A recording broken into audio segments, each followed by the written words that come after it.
Hello, welcome to the final round of Squad Strike Amiibo Draft League Season 6 Preseason. This is the 5th and final round to the preseason. Since this is the last round, we are going to be going in reverse order. In case you haven't noticed, we have been going from the best records to the worst records in terms of the preseason standings. We are going to go in reverse, which means the first game is going to be the two remaining winless teams, 0-4, Boston Brawlers and Mid-Class Nation. The winner will be 1-4, the loser will be the only team that goes 0-5. We were able to figure out that the Swiss bracket, we could adjust how many maximum rounds we could do, so we changed that maximum from the default 4 up to the 5. Your schedule today, we will see Boston at Mid-Class Nation, the Novas at Amiibo Engage, Tax Fraudulence at Miami, Fabled Fairies at Toronto, the Holy Army of Farragus at JG Wentworth before we get to our first intermission. When we return from the first intermission, it will be Carbon Show's team at the Chaos Corp, Your Worst Nightmare at the Bad Opinion Tellers, the Ditto Burritos at the Floppy Flamers. We will see Michael at the 456 Squadron, and then before we get to the second intermission, Detroit versus the Dratini Domain. Then, the last 4 matches of the preseason. We'll see the Time Zone Squad at the Dark League. We'll see Ottawa at Green Bay, KBs versus the Buffalo Me Bashers, and then the final match of the preseason to decide a preseason winner, the Dullen Kings versus the Natsuki Lovers. Before we get started, the full schedule for the Squad Strike Amiibo Draft League is out now in the Discord.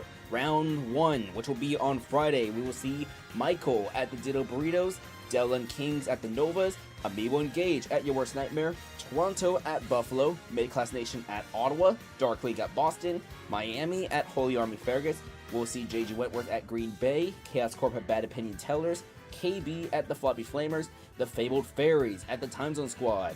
It'll be 456 Squadron at Tax Fraudulence, Natsuki Lovers at Dratini Domain, and to end the first round of the regular season, Detroit versus Carbon Show's team. You can see the full schedule on the Squad Strike Amiibo Draft League Discord. We will once again relay this round 1 information at the end of the live stream after the end of Dullen Kings versus Natsuki Lovers. But for now, let's start by loading those rosters. So, first up, going to be 2 teams with 0-4 records. We're going to see the Boston Brawlers coming up first. C Sharp's Mario, Cone Zone. Going to be the leadoff once again. Let's see where he is. Let's see. Here we go. Alrighty. Even though Cone Zone is being given all 5 leadoffs here, we'll see if it's a competition between Cone Zone or maybe So Bufo for that leadoff slot. We are going to see in slot number 2, Amalgamate Me Brawler. It is going to be Yummers taking over in slot 2 for this team. Gonna get some water real quick. I barely just turned on the fan in my room about like 5 minutes ago, because here's the thing. When I make the schedule, there are a bunch of loose little tiny pieces of paper that are being held together barely by adhesive, so I have to make sure that paper does not blow away. So for the last while, like literally, I think the last, how long did I work on the schedule today? I think the last 10 hours, we just had everything just like that. C Sharp's Ganondorf, Vin Diesel, gonna be the 4th Amiibo up for the Boston Brawlers. So it had been hot in here today. I left, went to the store, did some other things too, but let's see. Where is, after the Ganondorf, it is going to be C Sharp Ganondorf. Where is that C Sharp Ganondorf? Here we are. The 5th and final Amiibo for the 0-4 Boston Brawlers is going to be Ruffles' King DD Destroyer. So let's find DD Destroyer real quick. That will be the last Amiibo for the Boston Brawlers, as they are trying to get a win to end the preseason. Can they avoid going 0-5, or will it be the other team that's 0-4 in the preseason so far, Mid-Class Nation? So, we do have a couple of wire claims here on the waiver wire. One of the waiver claims is Agent Slash, released by the Dullen Kings, picked up by Mid-Class Nation. Will not be starting today. We also have, let's see, Dream, Yusuke. They did not get claimed by anybody. Dream from the Fabled Fairies, Yusuke from Detroit. But one Amiibo from Detroit that did get claimed was Crunchy's Meta Knight Kignong. He will be starting today for the Fabled Fairies. But the third and more important one is going to be that Me Brawler from the Dullen Kings. The Me Brawler Professor Help is claimed by the Time Zone Squad, and he will be starting as well. But for Mid-Class Nation, even though we are not going to see any roster order changes, let's go ahead and start with Smokes Olimar Headstrong. 2nd round pick by this team. Even though this preseason has not been going well for them, it could just be the preseason woes, not fully adapted to these preseason rosters. We'll see if things change for Mid-Class Nation as the regular season begins. They ended their season on a 4-game losing streak, and it would be a shame if it does extend to 5, 6, even more games when the games start counting again. Mario Dudes Meet Brawler. Uzi, gonna be the second amiibo here. Let's find Uzi real quick. Alrighty. Remind me, before I start here, I do need to do a ping in the Discord server to make sure that people are joining here real quick. Let me actually do that real quick while Mazaka 2 as Lucas does take a second to load. So Gary, gonna be here in the 3rd slot. Let me find Gary real quick. Let me actually find my live stream on my phone. Let's see. Gary coming in right now. The 4th amiibo on my team, sorry, not my team, but 4th amiibo on Mid-Class Nation is going to be Spooky. That is Amalgamate's Meta Knight amiibo, so let's find Amalgamate real quick. Meta Knight Spooky. Come here, copy link, send to Discord real quick. Spooky will be coming up right now. Oop. The 5th and final amiibo for Mid-Class Nation is going to be Duke Fizzle's Hero Trunks. So let's find Trunks real quick. He will be the closer once more for his team, as they are also trying to get their first win of the preseason, but only one of these 2 teams can get that first win. Welcome to the 5th and final round of the Squad Track Amiibo Draft League Season 6 preseason. We will get started in just a second. Let me first do this ping real quick. Live now. The preseason round 5 of Squad Strike Amiibo Draft League Season 6. There we go, and that should be up right now. The 5th and final round, as the amiibo on our thumbnail, is Lil Nas X from Miami. Had 2 KOs in their first win of the preseason. That win was over Boston.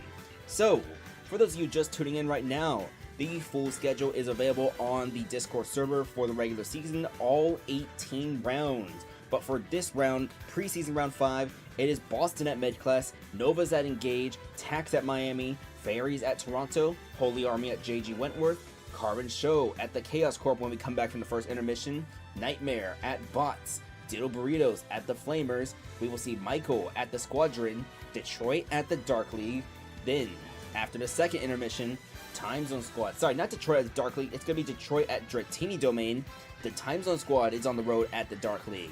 Then we'll see Ottawa Green Bay, KB Buffalo, and to close things out, the Kings versus the Lovers. But first, Boston versus the Mid-Class Nation. 2 teams, 0-4 in this preseason. Only one can get a win here.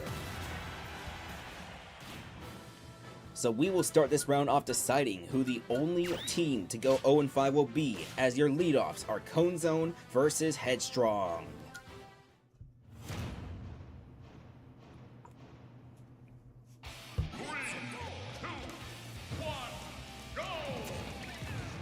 Headstrong getting the first damage here is going to be 17, 22, 27 to 18. That is still Blue Pikmin, and that's going to be 53 already onto Cone Zone. We're going to see forward smash after the down air, 53 to 39, as that's going to be the White Pikmin getting some damage onto Cone Zone. It is 87, 91 to 39. We see up air, Cone Zone at 103, forward smash, Cone Zone off stage. We see a down air attempted right there, does not land. It's 2 reds and a purple for Headstrong, as we see Cone Zone off stage again, 138 to 39, and a forward smash right here. That'll be the leadoff win, as Yummers comes out for Boston. It's going to be 0 to 46, forward smash, forward throw, going to be 23 to 63, down B. Instead of the shield getting broken, Headstrong decides to take damage, and now a neutral B, 23 to 86. We see Headstrong trying to make his way back down. We see forward smash, we see side B, yellow Pikmin is going to get some tip damage here, 44 to 86, as we see neutral air from Yummers, followed by out of parry. Nothing out of parry, nothing out of parry. It's going to be nothing out of parry. No, it's a forward smash. That'll get rid of Headstrong, and now it's going to be Brawler versus Brawler between Yummers and Uzi.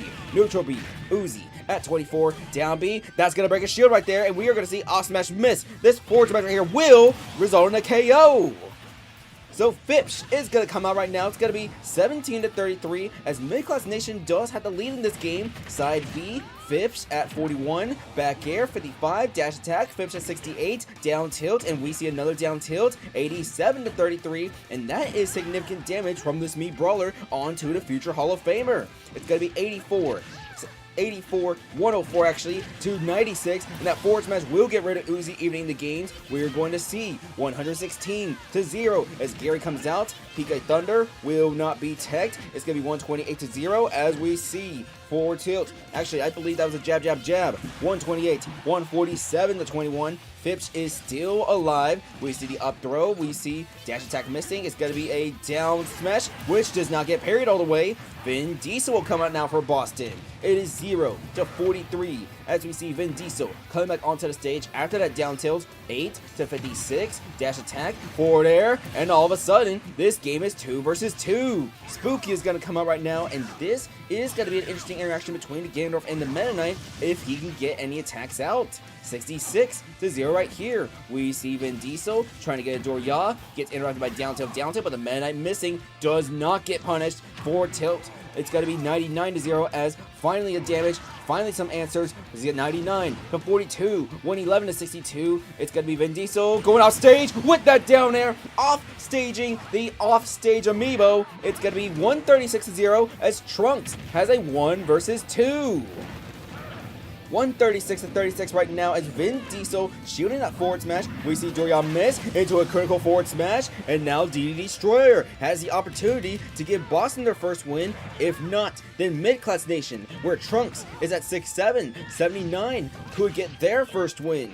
So it's 26 to 89 between two teams who have yet to get a win here this preseason. This is their final opportunity. It is 41 to 99. We see the up tilt, 41 to 109, 52 to 109, accelerate, and the up tilt. The Boston Brawlers will get their first win of the preseason as they win this game 5 to 4. It is a 5-4 victory for the Boston Brawlers as we see the leadoff winner from Headstrong. This was going to be beautiful back and forth action, but Vin Diesel turns the game around with 2 KOs, allowing the 1 versus 2 with Boston ahead, and DD Destroyer gets the job done. So, the Boston Brawlers will finish 1-4. Mid-Class Nation will unfortunately finish 0-5 to start this preseason. We'll see what roster adjustments they do need to make as we get into the regular season. Let's look at each roster real quick, as this is going to be a slow stream, by the way. This is going to be about closer to 3 hours into 2.5. Boston, they only have 7 Amiibo on the roster, so they are very much more than compliant. In fact, if they want, they could get some of those releases that happen to be claimed on the waiver wire. We could expect Boston to make some waiver wire claims of bench players that do get released from overcrowded teams. As for Mid-Class Nation, they have 10 Amiibo exactly on their roster with the addition of Aegis on their bench. We'll see if any of their other starters will come here. We'll also see if Dr. Snip, first overall pick in the Season 5 draft, will make his debut this upcoming season. So we'll see how both these teams adjust after not the most ideal preseason in the world. But coming up next, we're going to see the Novas versus Amiibo Engage. Just a reminder, when we do get to the regular season, we are not going to have me yapping in between matches. It is just going to be simply just the transition screen.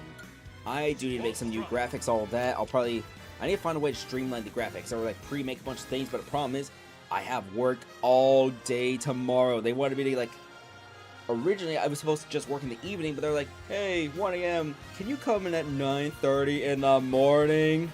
And I was like, dear God.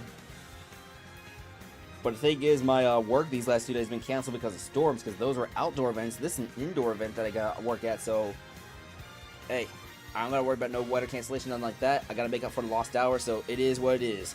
But the, not working these last 2 days did allow me to finalize the schedule at least, so things do work out every once in a while. Anyways, the Novas versus Amiibo Engage. The Novas, we will not see a roster order change from them. It is going to be Zilly Who as that leadoff. So let's find Duke, Fizzles, King, DD first up here real quick.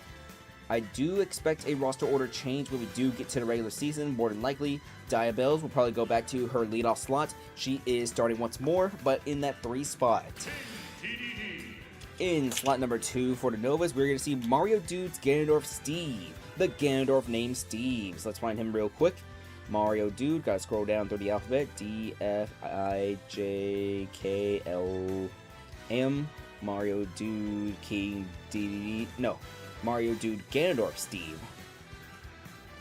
Alright, and here he comes. Steve, the Ganondorf named Steve. In the third slot, we're going to see Cicada Zelda Diabells, who is expected to be the leadoff when this regular season does begin. Let's find her real quick. Where is she? Cicada Zelda Diabells. Alrighty, here she is. The fourth amiibo is going to be Panger's Dr. Mario. It's him! Panger's Dr. Mario coming out for the Novas. Let's find it's him real quick as we are going to see the Dr. Mario. The fifth and final amiibo for the Novas is going to be the Buffalo's Olimar. Meh. So let's find meh real quick. He's just, I don't want to actually I wouldn't call him meh. He had 18 KOs this past season for the Novas, as even though the second half of the season was worse than meh, they still went 9-9, made it to the playoffs, got a first round series win. Not a bye, first round series win. But with that, the Novas, Season 5, in terms of standards, trying to go back-to-back was relatively disappointing, especially with the second half collapse. We'll see how the Novas bounce back this upcoming season. But alright, the home team here is Amiibo Engage. Let's find them real quick. Jacob Imaginations Mario. Jacob is going to be lead off here. Not sure who the leadoff will be when the regular season does come to fruition. If it will be Jacob, maybe they go back to Walmart, or even some other Amiibo, but let's see. Amiibo Engage will not be using some of their starters here, so we will not see Mercury or Dr. Crockpot for the entirety of this preseason. Zelkov is still starting at slot number 3, however. But Jacob will be the leadoff for all 5 games. In slot number 2, we're going to see Holy Wars' Robin. That is going to be Citrin. Citrin is trying to play her way into a starting roster spot, as this team does need to make up for the loss of Doodle Bob, and I think Citrin is the favorite to get that starting spot for Holy Wars' team. Let's see how she does here in this final match. Up third, this Koopaling is expected to be a starter for back-to-back seasons. Soy Sauce's Zelkov. Let's find him real quick. Yeah, that's the roster for the Novas. Panger never submitted a roster order, so it had been randomized. So we have not heard from Panger at all since not even the draft. We haven't heard from Panger since probably the expansion draft. No, not even during the expansion draft. We haven't heard from Panger ever since the renewal of the roster. But this roster is going to be adjusted when the regular season does begin, because as a commissioner, I can make an override to at least give the non-active teams a good roster at minimum. Holy Wars' Crumb is going to be the fourth amiibo once we find Soy Sauce's Zelkov real quick. Let's find Zelkov first. Zelkov. Yeah, we have an issue with a bunch of inactive general managers right now for multiple teams. Oh, I see why. That's right, that's right. Yeah, the Kings and Novas, they play each other first round. That's going to be second game. More than likely, I'm pretty sure Diabells will go back to being lead off, all that. Let's wait and see, but if I get a response from Panger updates the team, then Panger will be the one updating the team. If not, I don't really like the idea of having randomized rosters. I have to try it for like a few rounds this preseason. So I think what I'll do is I'll just give each team the best roster I can think of, I can construct of, and only change it whenever the Amiibo is doing like historically bad. But let's see. Dragon Leaf is going to be the fourth Amiibo for Amiibo Engage.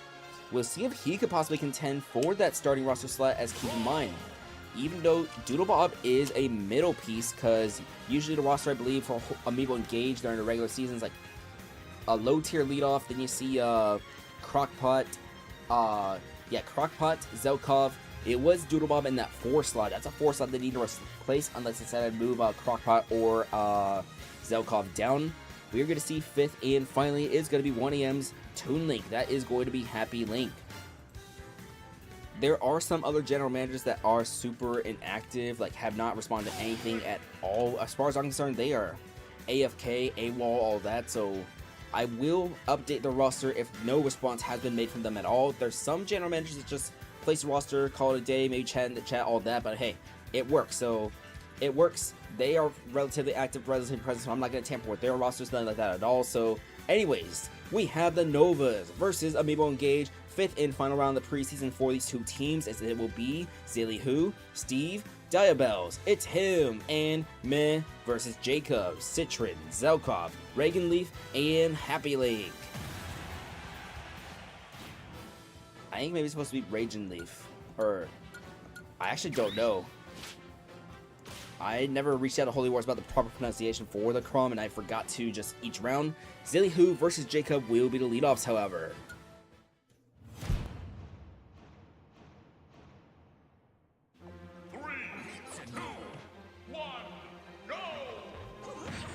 Jacob going to get the first damage here, going to be 15, 37-0 right now as we see the Gordo. It will hit Jacob. That's going to be a dash attack interrupted by the fireball, 44-28, 44-38. Dash attack will miss here from Zilly 44-43 as we see a point blank Gordo hitting Jacob, putting him at 70%. It is 44-78 after the forward tilt. Forward smash gonna miss from Jacob, but this one is going to land. 63, 81-78 after the up air, forward air, a trade of hits. It's gonna be 106, 111-94. We see a dash attack interrupted by the Mario forward tilt. This Gordo is gonna hit Jacob, however. It is 120-108. As up next, it is going to be a back throw. Zilly off stage as Jacob, he tried to reflect Gordo but mistimed it. 137-120, 137-132. Fireball interrupting Gordo, but the up smash, Zilly will get the leadoff win.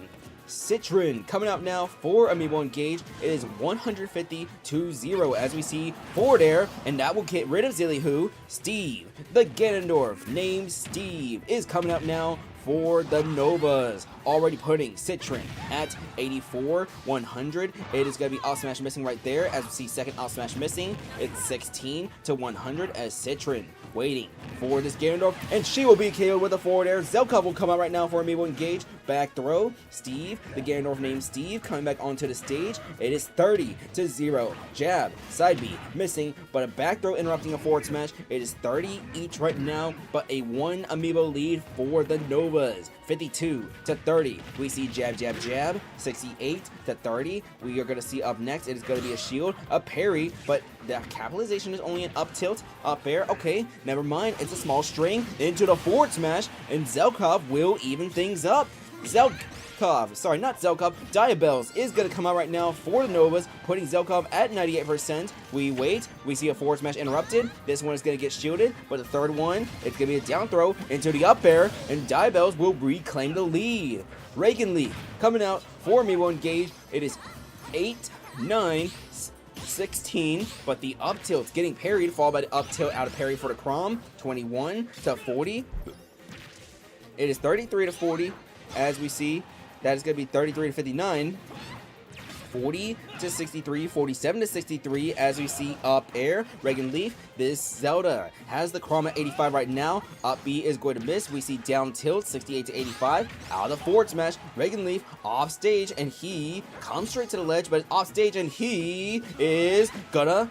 I thought that was going to get rid of Zelda for a second, but it will not. Both Amiibo will stay alive. Forward smash will get rid of the Crom, and Happy Link has a 1 versus 3 for Amiibo Engage against the Novas. It is 72-15. 72, we see Happy Link. He will parry every single hit of that up smash with 72-21 right there, as this Happy Link is at 42 now.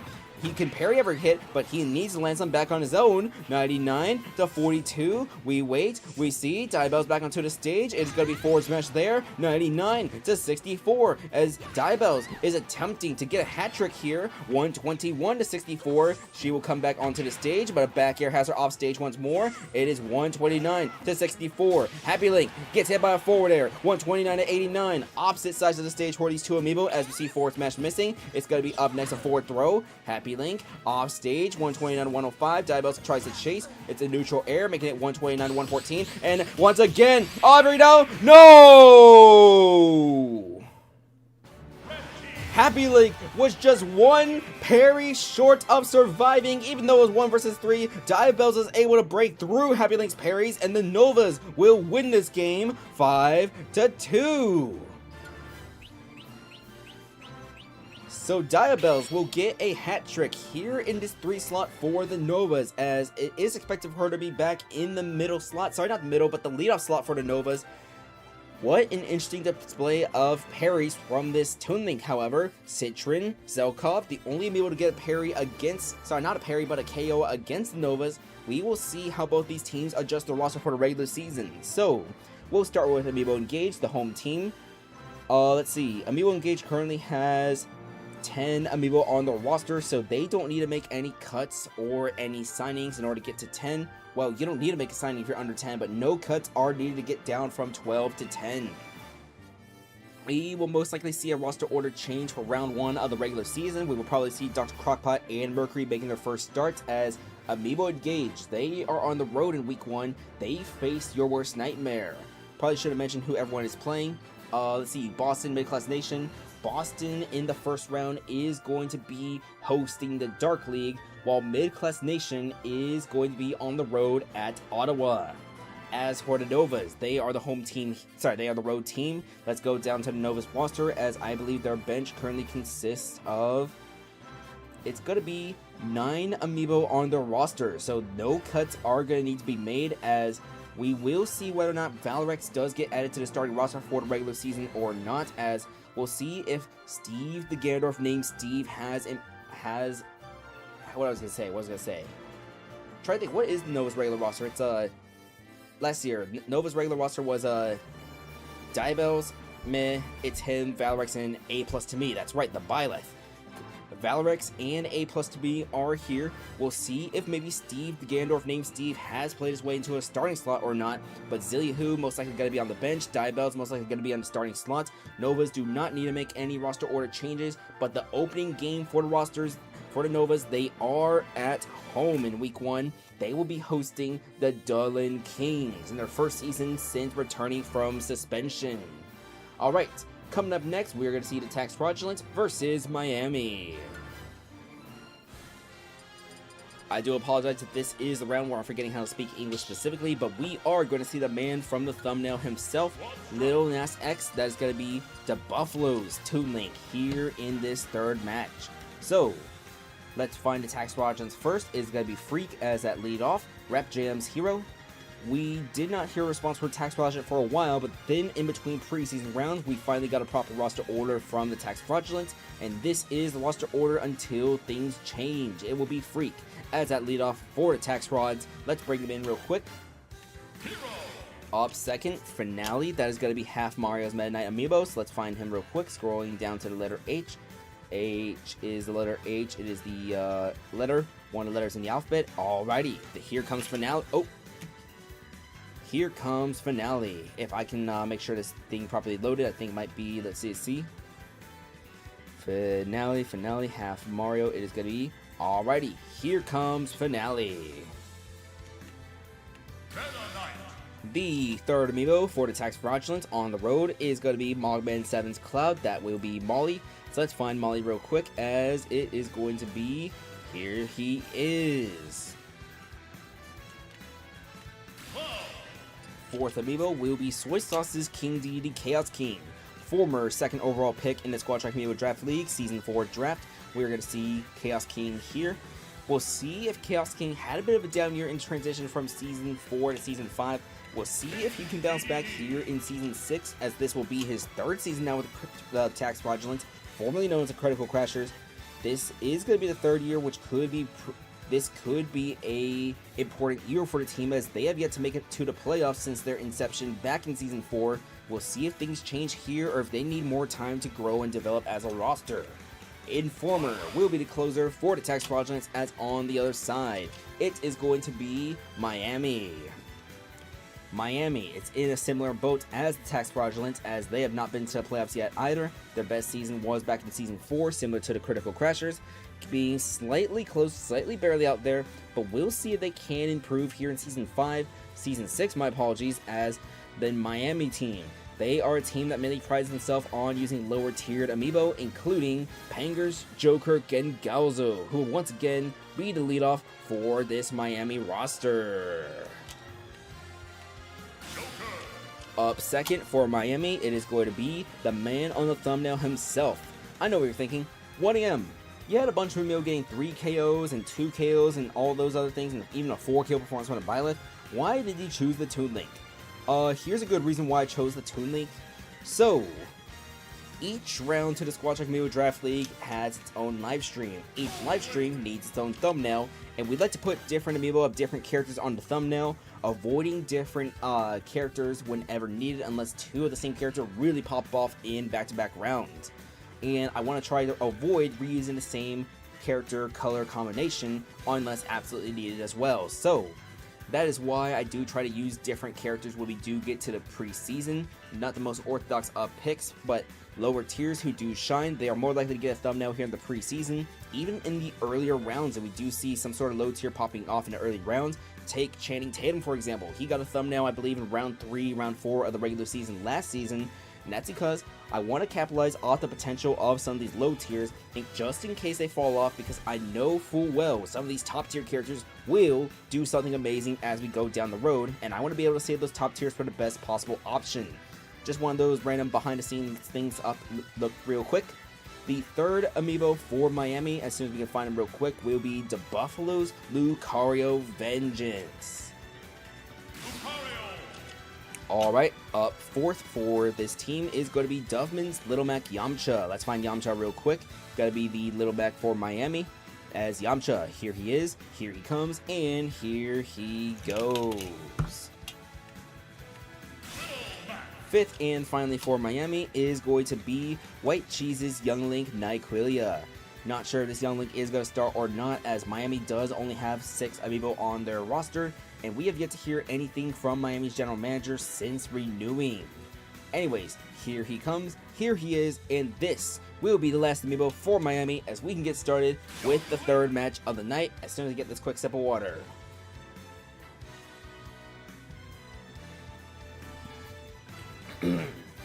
Welcome back to the Squad Strike Amiibo Draft League. For the third match tonight, we have Freak, Finale, Molly, Chaos King, and Informer versus Gengalzo, Lil Nas X, Vengeance, Yamcha, and Nyquillia. If I'm not mistaken, I believe both of these teams got their first win of the regular season in the previous round. Sorry, not the regular season, that's not till Friday. The first win of the preseason, as the leadoffs are Freak versus Gengalzo.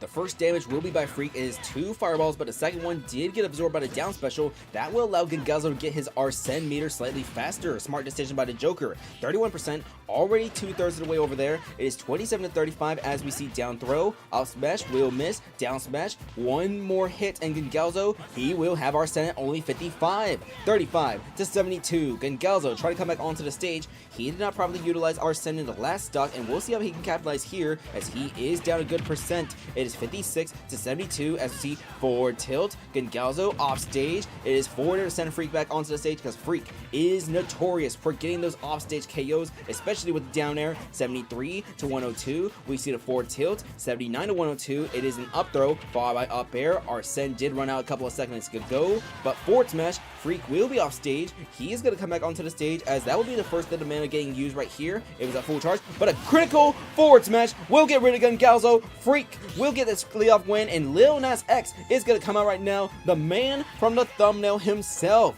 123-14. We're going to see it's going to be the up tilt. He's already at 28. 39. What do we see next? Up tilt. 51. It's going to be an up smash. Freak will survive the up smash as it's 140-51 out of the parry. Fireball will be jumped over. That one will land, followed by a dash attack. Lil Nas X already at 78%, and we will see from Freak a forward throw into nothing too much on the offstage department. Tries to go for a down air right there. 143-103, and he misses the forward air again. Comes back onto the stage. Both amiibo do. 155-103. It's going to be side B again. We see from Freak it is going to be neutral air. Do we see the forward air? No. Lil Nas X is able to jump above the hero. It's 164-114, and it is going to be fireball into out of the shield. Down smash. 2 KOs from this hero. Vengeance will make his way out right now for Miami. They are down 5-3 as Vengeance. He will get his aura early, but he is already at 51, 60%, 178-60. Vengeance tries to chase off stage, not quite enough, and that back air will get rid of Freak. Here comes Finale as Miami is only down by 1 amiibo now. 15, 22-60. Up air, 35 into a forward tilt, 56-71 as this Lucario. He will get his aura a little bit early, I believe. I don't remember at which percent it should be. The half aura at least. 68 to 85, as we see, got to be a forward throw. 81 to 85, 81 to 97. We see an Aura Spear. That is a full charge Aura Spear available if the Lucario does want to use it. Let's see if Vengeance will unleash that Vengeance. He does get 2 KOs, and Molly will come out now for the Tax Fraudulence. It is 0 to 116. Keep in mind, there is still the Aura Spear available, as that forward smash already puts 25 onto Molly. We see forward smash here, getting rid of Vengeance, and here comes Yamcha. A forward smash as Molly at going to be 70, and even with the limit break, he falls short right there. Yamcha will even the score. It is 0 to 0, 2 amiibo each, as Chaos King comes out for the Tax Fraudulence. We thought this was going to be a blowout runaway game for the Tax Fraudulence, but Miami has caught up. 25, 40 to 49. We see down smash here, not quite yet. 40 to 49. It's going to be down smash now from the King Deity. Gordo will be deflected, but the up B into the forward tilt, and another Gordo, and Yamcha, he is going to fall short. So Nyquillia has a 1 versus 2 scenario for Miami. It is 46 to 24. We see the down throw. We see up air missing from this young Link. It is 55 to 31, 55 to 41. We see Nyquillia coming back onto the stage. Up smash, 77 to 41. As we see up tilt, no up air will land quite yet. It's going to be a down throw into the up air. Chaos King will be at 104. As we see once again, back throw here, 114 to 61. We see down smash missing. Forward smash will bring this down to the last amiibo, but here comes Informer. 1 EM's Byleth seem to be having a little bit of a revival here in this preseason. 19 to 61, as Informer is trying to bounce back from his career worst season here with the Tax Fraudulence last season, known as the Critical Crashers. It is 41 to 75. We see the young Link. It's going to be a down throw into the up air. 60 to 75. Dash attack, putting Nyquillia at 94. He is going to come on stage. He will come back on, and that is a down air attempted by Informer, as this Byleth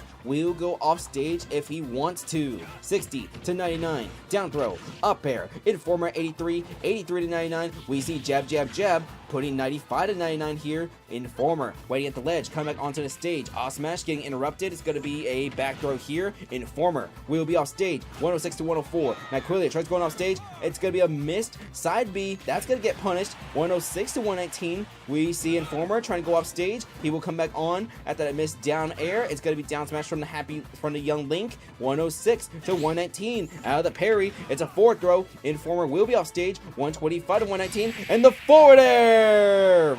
Miami will come back and win this game 5 to 4. It's a 5 to 4 victory for Miami. We saw 2 KOs from Freak as the leadoff. Molly tried to bring it even.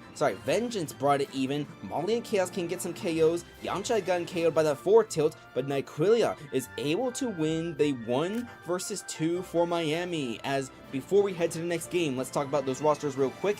Miami only has 6 amiibo on the roster. The only other amiibo is going to be Tim Drake's Link Tim Drake. We'll see if they add anybody if we see a response from General Manager by the time the regular season does begin. Of course, you can add amiibo during the regular season as we go, but you do have to restrict yourself to up to 10. As for the Tax Fraudulent, let's look at them real quick. They currently have 5 amiibo on their bench, 5 starting, so they don't need to make any Changes. The bench consists of Rerix, Party 3, Bird Up, Gloomedge, and Lukutsa.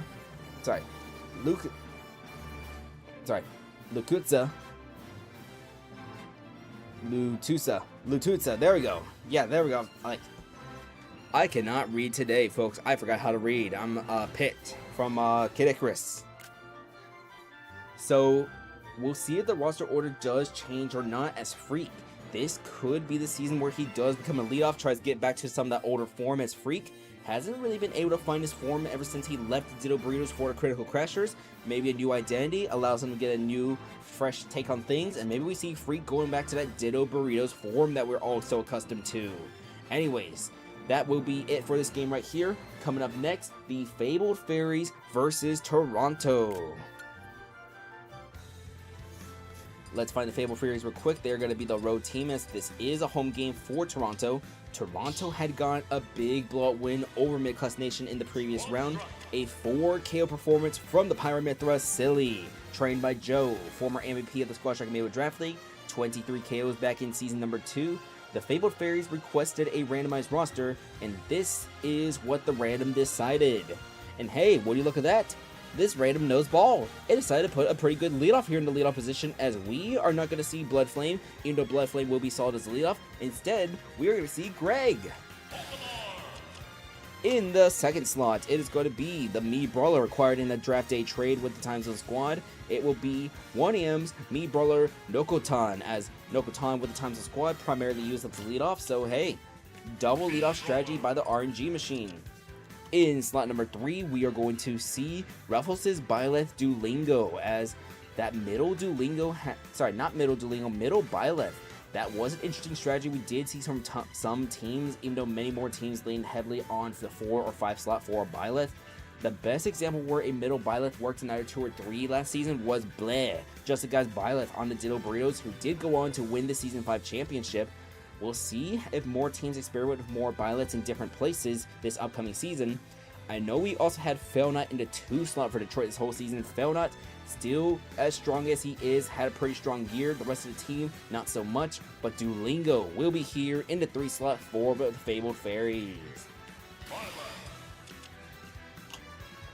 In slot number 4, we're going to see Crunchy's Meta Knight Kigdong, recently released by Detroit at the end of Preseason Round 3, spent 24 hours on the waiver wire and was claimed here by the Fabled Fairies. So we're going to see this Meta Knight making his Fabled Fairies debut, as the current roster number for the Fabled Fairies is 8. They can make 2 more signings if they want to claim some other released Amiibo. 5th, and finally, we have not seen this Amiibo in the closing position since Season 3, all the way back with the now defunct Team Instinct. It is going to be her first ever team that she had, Team Instinct, Bloodflame. Alright, on the other side, the home team, Toronto. We do have a roster order change for Toronto, as we are going to see a different leadoff for the 5th and final game of this preseason. So it will not be the Pokemon trainer, but rather instead, we are going to see more deaths. The rest of the roster for Toronto will be the same as the previous rounds, but we will still go over them one by one. Let us start with Nezuko, as the Season 1 MVP. Did get 1 KO in that blowout win in the previous round, but here comes the main attraction for many of you, the Season 2 MVP, Joe's Pyramithra Silly. Let's find her real quick, as she got a 4 KO performance here, as Toronto has had back-to-back multi-KO performances here in these last couple of rounds. Wait, was it Toronto or was it another team? Did somebody have 3 KOs? No, I think it was another team that had back-to-back multi-KO performances. Not Toronto, my apology. I think it was Dark League, actually. Luckman's Rosalina Owo is going to be the 3rd Amiibo here, so let's find Owo real quick. Where is she? Owo, Luckman, Rosalina. Alrighty. Here she is, here she comes, and here she is. The 5th and final Amiibo for Toronto in this game is still going to be the Byleth Blossom as that closer. Let's find her real quick. Boot her up as a closer, and we can get this 4th match of the night started. As keep in mind, this live stream gonna be a little bit slower, as we do explain what each team's debacles, every scenario that this team does have. So first things first, welcome to the 4th match of the night. Let me just do one little thing real quick, as I did run out of water, and so I'm gonna get a final refill real quick. Be back in 1 second, then we'll get started with that 4th game.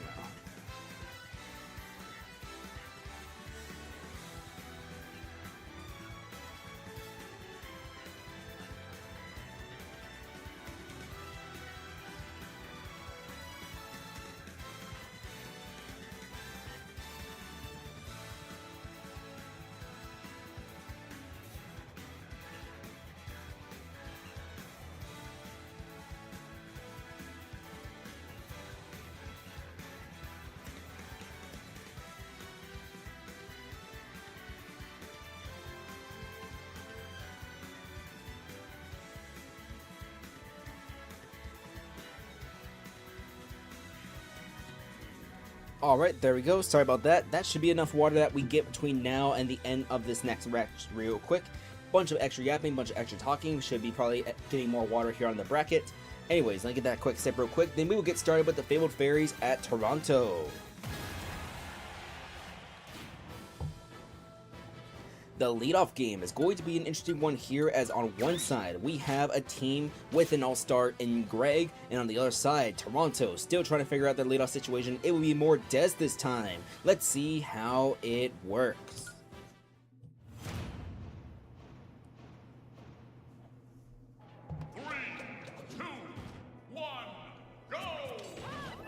First damage is going to be by Gray. That's going to be 2 already. 12-2 as that Red Pikmin only getting 2%. It is 30-2. We see 39-2, 39-15 after the up smash, but another up smash here. Greg already at 70%. We wait as we see it's going to be, that is Blue Pikmin getting some damage. Forward smash from the white. It is going to be 73-64 right now. So Greg is easily able to close that gap. Up throw, 73-75. We are going to see up here, up smash missing. Forward smash will miss 2. It's going to be up tilt missing as well. That one will land, will not be shielded. 73-80. It is an up tilt from this Olimar into the up air. Mordes will be at 106. Current Pikmin order for Greg is going to be yellow, purple, red. Never mind, it's going to be yellow, purple, blue. We see going to be a back throw here, 94-140 as Greg onto the stage. Mordes onto the stage. White Pikmin is available to get some damage. It will be a forward smash, 94-149. And the blue Pikmin getting the KO. That will be a leadoff win for Greg. Here comes the Season 1 MVP to the Squad Strike Amiibo Draft League, Nezuko with the revenge, and things reset to a 4 versus 4.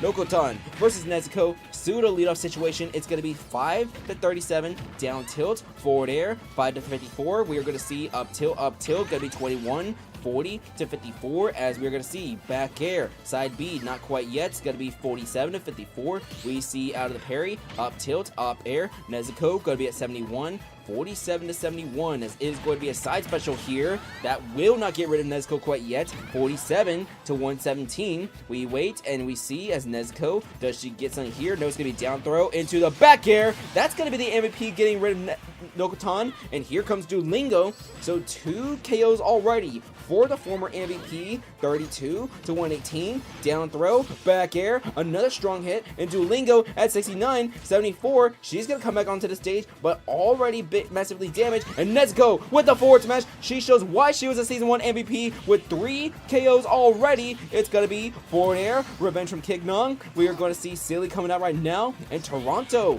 this is a 4-2 lead. Now 3-2, but this could allow Toronto to pull ahead as Silly can continue this momentum if she wants.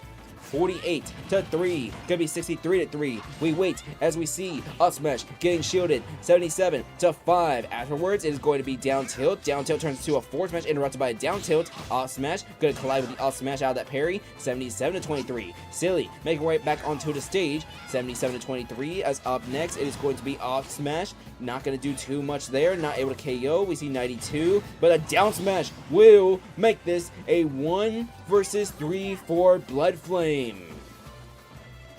So Silly is going to be the opposite color Pyramithra, while Blood Flame is going to be the one that is white and blue. We see 23 each right now, but a 2 stock difference here. Both are going to be Mithra. Blood Flame is going to be off stage, trying to come back up, but she goes high. Does not get punished by Silly though.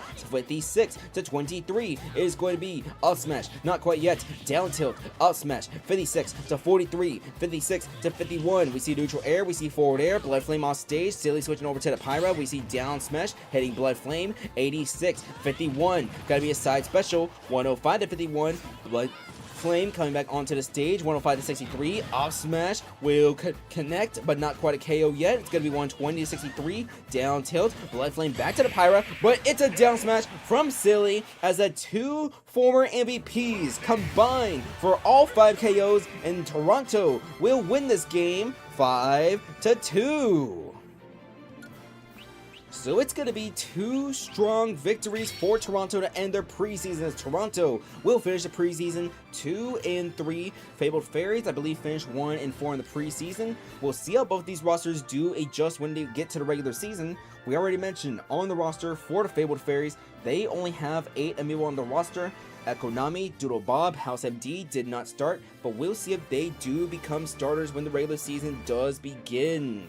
On the other side, Toronto. Let's dive into them a little bit more deep real quick. The leadoff situation is one Toronto is still trying to figure out. It could be more Des, it could be Flazer Draw. We could possibly see maybe the likes of Linnes or Tobey Maguire starting again. Varum did not play in this game here as... Wait a minute, was I supposed to start Varum as a closer? Let me check real quick. feel like I was supposed to. I mean, if it didn't have to come to this far, I mean, it doesn't really matter too much, but let me check. Yeah, dang it, I was supposed to start Varum as the 5th and final slot. My bad, so sorry about that. Yeah, Varum was supposed to be the 5th and final amiibo for Toronto in this game, but Varum was not needed as it did not go down to the closer.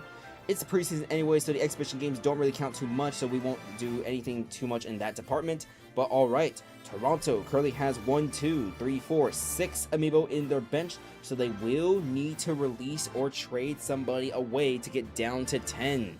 We'll see who that cut or release is, but with Nezuko, she seems to be bouncing back similarly to that Season 1 form. What happens when she finally starts a full season with Toronto, as this is going to be season number 4 of her being in Toronto. Only spent 2 seasons with the Times Squad, which is one of them where she won the MVP. As for Silly, first season back from suspension. We'll see how this Toronto team does, as even though they made it to the playoffs, they went on that huge momentum, they get to play a bottom half schedule, meaning most of Toronto's games, yes, they do need to play the top half of their conference, but they play the bottom half of their conference alongside the bottom half of the Western Conference, and the bottom half consists of bad teams as well as teams who are expansion teams this upcoming season. Toronto could have the dice fall into their hands if they want to dominate the East this year, but the East is going to be very crowded, so we're just gonna have to wait and see what happens there. But alrighty, coming up next, one more match before the first intermission. It will be Holy Army versus JG Wentworth. Alright, let's go to Holy Army JG Wentworth real quick as they play on the Omega form of Summit. Let's go over to them real quick. We will start by loading the roster for Holy Army, as I don't think there were any changes to Holy Army's roster this final round. So it is going to be, once again, Dimitri, Pikmin, Bali, Vibe, and Shiori. We will start with Dimitri as the leadoff. This is one of few rookie general managers using that leadoff Byleth strategy. As we said, Byleth seems to be getting more and more versatile every year. Byleth, you think of Byleth as a strong closing character, but Byleth can be used in the middle. We saw Byleth used very well in the number 2 slot by the Ditto Burritos this past season from Just the Guys Byleth. We'll see if any more teams try to adopt that strategy, but for now, Dimitri at number 1, as we actually did see Holy Army use Dimitri at slot number 2 for a while. Did not work too well because the main leadoff was not winning any games at all. But John Pikmin, this Olimar right here, I believe he is expected to be the replacement for Doofinator, who retired in the offseason. Gonna be slot number 2. In slot number 3, it will be Frandy's Meta Knight, Bali. Let's find Bali real quick. Scrolling on down to the letter B. Let's find her real quick. Where is she? No, that is the King Deity. That is Uncle Ford. Sorry, Funkle Ford. Alrighty. Bali. The 4th amiibo will be Jocelyn's Ganondorf, Vibin, expected to be a key piece of the roster for this upcoming season. Let's find her Ganondorf real quick, as here she is. Nope, that is the Byleth from the Natsuki Lovers. Sorry, not the Natsuki Lovers, but from Dratini Domain. Vibin up 4th and 5th, and finally got the game-winning KO in the last game, Shiori, expected to be a starter this upcoming season for Holy Army, as it seems to be every other season whether or not she starts or doesn't. We will see here 5th and finally. On the other side, we are going to see the home team, JG Wentworth. This team only consists of 5 amiibo. We have seen all 5 amiibo start and play so far, but let's start with Nightmare's Mewtwo Nightmare, as where can we find the Nightmare? Nightmare, where is Nightmare?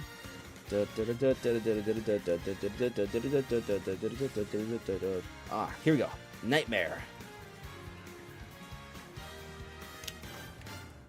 Alright, in the second slot for JG Wentworth, it is going to be the amiibo with the most amount of single season KOs by a low tier. He broke the record this past season without needing the extra 2 games. Jim's Ken, Channing Tatum. He brings the record from 19, set by Scorpion, up to 23.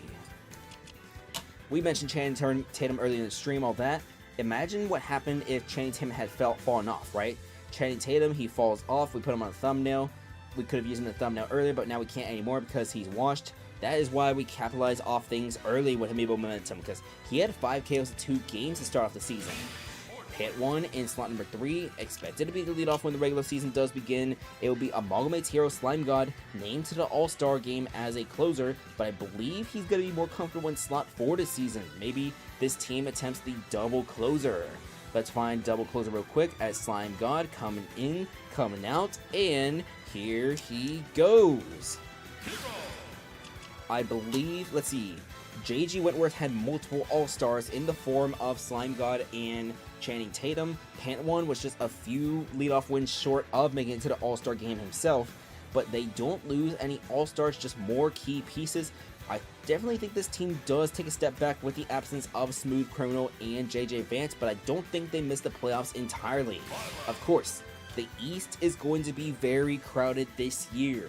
7 of the teams made it to the playoffs this past season are in the Eastern Conference. 1 of them at minimum must miss out, and that's before we even consider the addition of the Dublin Kings returning to the Eastern Conference. That is already 8 good teams minimum before we consider any of the other teams popping off. So the East is going to be incredibly crowded this year, while the West is full of unknowns. Let's get started. Dimitri versus Nightmare. Gonna be an interesting leadoff situation here. The Byleth versus the Mewtwo. This is the last game before we have our first intermission / water break.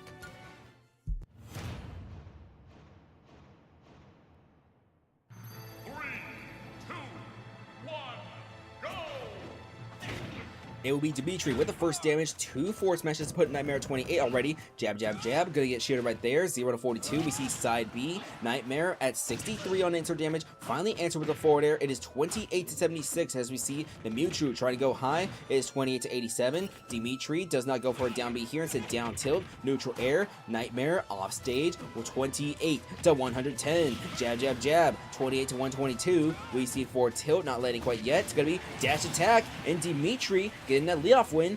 Here comes Channing Tatum.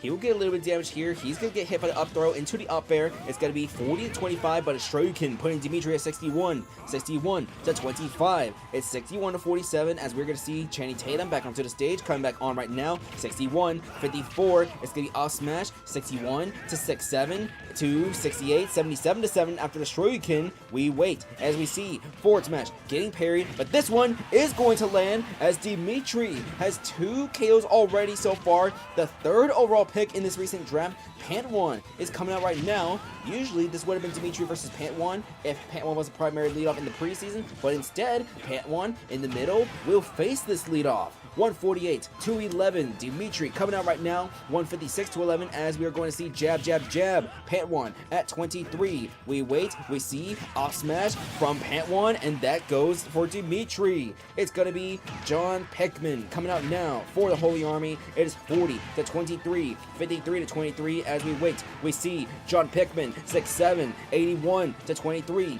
Blue Pickman will miss. We wait as it's going to be another down special. John Pickman, and that is going to be Pant 1, showing why he's one of the best leadoffs in the league. That is 2 KOs to even the score. He's only at 24, make it 33. It is 17 to 33 as Pant 1 has made this a brand new game.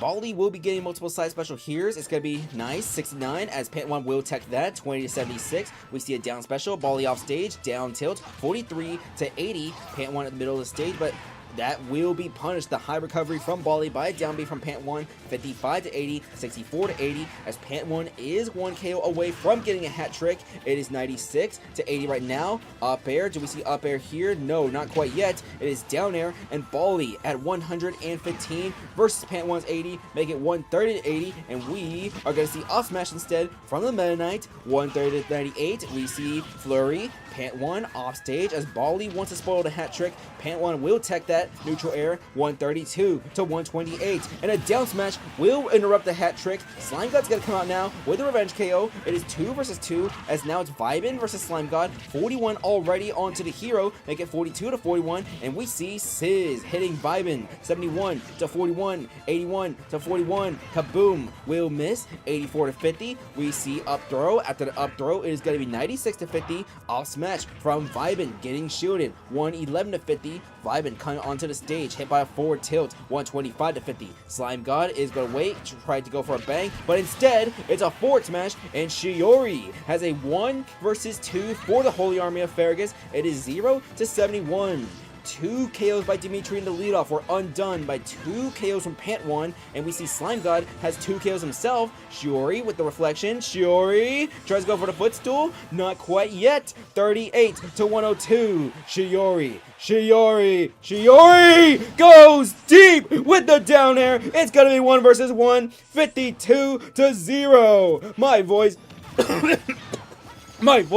is broken. Shiori 6-7 to 27 as Raikou comes out right there. It is 6-7 to 42. We see the side special 67 to 51. 67 to 70 as this is down to the last amiibo here between Holy Army and JG Wentworth. We see up B, missing from Raikou, shield pressure, forward tilt, off smash. Shiori, does she go for the up air? She does not. It's going to be up B, followed by the neutral air. No down air there, but it's an up air from Raikou. 116 to 87. Back throw, Shiori off stage, 125 to 87. We see down air. We're going to see side B, missing from Raikou. Back throw, Raikou off stage. Will Shiori go off stage again? She tries doing it again, but can't get the down air. 126 to a 111. We wait. We see. It's going to be a back throw. Raikou on the left side of your stage. Off stage. Shiori hit by the forward air. Both amiibo off stage trying to come back on right now. Raikou on. Shiori on. Back throw. Shiori off stage once more. 151 to 126. Shiori will come onto the stage. It's an up tilt. Do we see the up air? Not quite yet. 151 to 135. But it's going to be a side B from Raikou. And JG Wentworth is going to hold on and win this game 5 to 4. I'm gonna grab something real quick. Where is it? Where is it? Here. I'm gonna grab this real quick. This is Shiori. You broke my voice. You were the first person to break my voice live on stream in Squatch Amiibo Draft League with that down air going deep.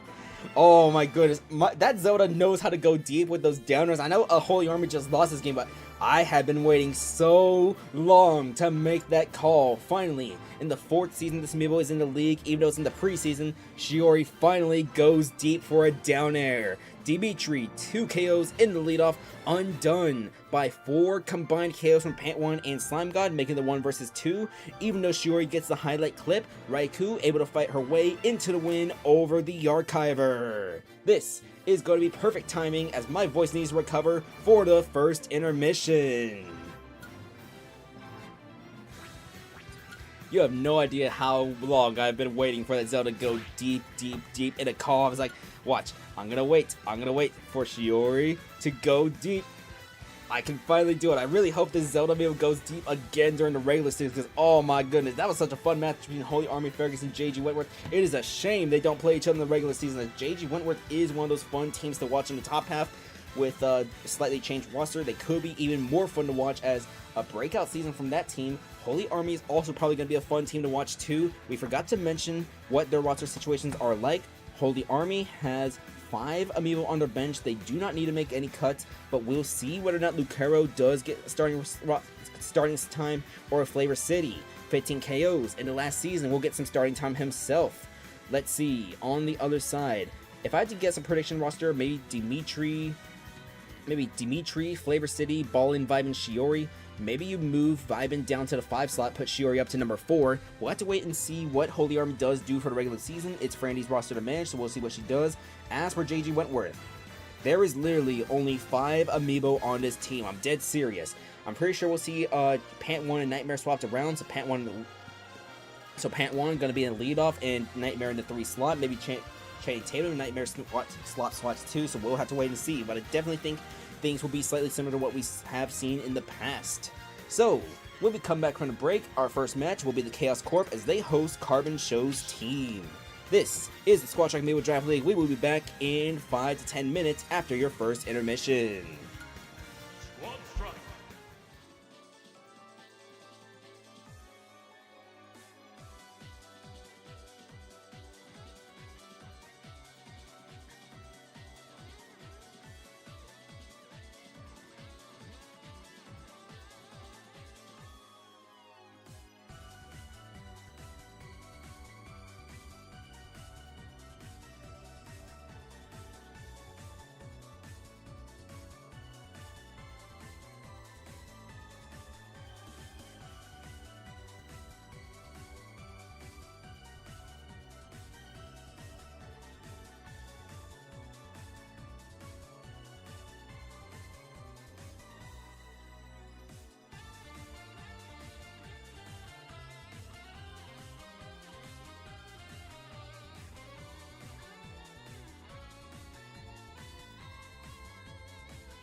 Welcome back to the Squad Strike Amiibo Draft League. Sorry for the longer break, just had to rest my voice after the call in the previous game. We are going to see, between the first intermission and the second intermission, Carbon Show's team at the Chaos Corp, Your Worst Nightmare at the Bad Opinion Tellers, the Ditto Burritos at the Floppy Flavors, Michael at the 456 Squadron, and to close things off before our second intermission, Detroit versus Dratini Domain. As for this game right here, we have Carl Magnus, Soldier, 910, Starless, and Bob as Carbon Show's team. So far in the preseason, they're doing 2-2, not too bad, trying to tie up their regular season count from last season. With their preseason count, they can do so with a win, but the Chaos Corp, Knapsack, Malpractice, Penumbra, Nightmare Sword, and Nachos. One team had the worst record in the league last season. They have a bunch of stuff to bounce back from. We'll see how they do this upcoming season. The other team had made it to the finals, lost in the finals, got a new weapon in the draft. We'll see how both these teams do in the regular season, but for now, it's a matchup here in the preseason. I do expect that if Carbon Show's team has a slightly better roster order, maybe if we see a little less Soldier and Samurai X, more the other bench players, I definitely think this team can bounce back from having 3 wins. Not sure they make it to the playoffs this season, but as for the Chaos Corp, the expectation for them is to make it back to the finals at minimum.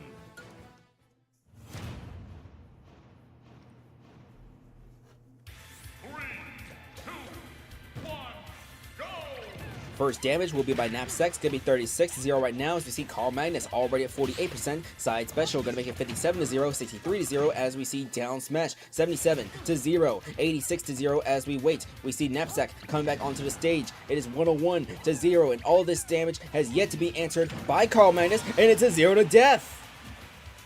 So Knapsack with the 0 to death against Soldier. It's going to be 24 already onto this cloud as Knapsack has yet to take any damage, already putting Soldier at 73. We wait and we see 87-0 right now. It's going to be 97-0 as we see no damage yet onto this Olimar. 109. It's going to be side special. First damage finally answered, but the cloud will come back onto the stage. 119-32 and it's a back air. 2 KOs in 45 seconds from Knapsack.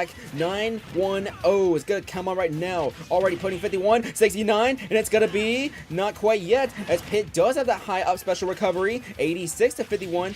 Had it been a little more damage in this Pit would have been dead. 86-72. We see Knapsack clawing his way back onto the stage. 86-73. It is 1 purple, 1 red, 1 available. It's gonna be a yellow. 86-87 as we wait. We see down air again, down air, up air. It's got 1 at 15-88. And Knapsack will barely come back onto the stage with 3 Pikmin. 129, 130-88 as Knapsack is trying to go. He will get the hat trick as the leadoff. Starless is going to come out right now. A massive deficit for Carbon Show's team against this Chaos Corp. It is 0-123 and the Chaos Corp is finally playing like the finalists they were last year. It is 110-23. We wait. We see Knapsack 23 already onto Starless. 22 up throw. 42 up smash, up air. It's gonna be the KO. It's a 4-2 lead now for the Chaos Corp. 51-0. Malpractice with the forward smash. 79-0. We wait as we see Starless back onto the stage. It is going to be down special. Up air. 86-51. We see a little bit of offstage antics going on. Both Amiibo trying to come back onto the stage as they are not the most offstage friendly here. Down special. Offstage again for both of them. 86-65 as we see both of them coming back onto the stage. 86-65, 86-74, up smash, Starless at 107 as we see a forward smash here will make this a 1 versus 4 for Bob. So both teams are using a King Deity as their closer. One of them is Bob and the other has had a 1 versus 4 comeback before, which is not Bob. 41-112. Malpractice trying to make his way back onto the stage. We see up tilt. We'll get rid of Malpractice. It is 1 versus 3, but here comes Penumbra for the Chaos Corp. It is 76-0. We wait. Bob coming back onto the stage, getting a footstool out of the parry. It's a down smash. 76-16. Forward smash will miss right there. 88-16. 88-26 to 35. 97-35. One detail about the other King Deity that goes unnoticed, gets forgotten about, is that Nachos, even though he's not on the field right now, had a 1 versus 3 comeback in the semifinals last season against Ottawa. Bob coming back onto the stage here, just trying to pad his stats with another KO potentially. 153 to 43. It is going to be a 4 tilt here, putting Penumbra at 153. Gordo, Bob will survive at 178 as the Gordo had been bounced back to him. Down tilt, up air is going to miss, but this up smash right here will result in a win for the Chaos Corp as they will demolish Carbon Show's team 5-2. A 5-2 victory for the Chaos Corp or Carbon Show's team as Knapsack gets 3 KOs in the leadoff position. It is going to be the hat-trick leadoff, followed by back and forth, but say it with me, folks. You can't play back and forth when you've already fallen behind. A huge win for the Chaos Corp as let's look at the roster real quick. They currently have on their bench 6 Amiibo on their bench. They will need to release or trade away one of them, so either assuming this is starting roster right here, they would need to release either Nemesis, Funshine, Prioritize, Vespertine, Big Blade, or Brawl Trip. We'll see who they do release. As for Carbon Show's team, only 7 Amiibo on the roster. These 5 plus Samurai X and Sauce Alger. We're most likely going to see Sauce Alger in the regular season starting roster. My guess is Soldier probably gets on the bench. We see 910 moved up to the starting position. Sauce keeping his number 2 slot. Maybe Bob gets him moved up to 4. You try a King Deity in the 2 slot. We'll just have to wait and see what Carbon Show's team does when the regular season does begin. As for matchups, we have been forgetting to do those matchups, so let's see. Carbon Show's team in the first round, they had the last game of the night. They host Detroit. On the other side, the Chaos Corp, they are on the road at the Bad Opinion Tellers. Alright, when we come back, it is going to be the 7th match of the night, Your Worst Nightmare versus the Bad Opinion Tellers. So the Bad Opinion Tellers will have all 5 games of the preseason on Wily Castle, and unlike last time, I will remember, it is the Omega Form. It is the Omega Form. Ladies and gentlemen, it is the Omega Form. Trust me, trust me. Let's play Darkman? Yeah, let's do Darkman.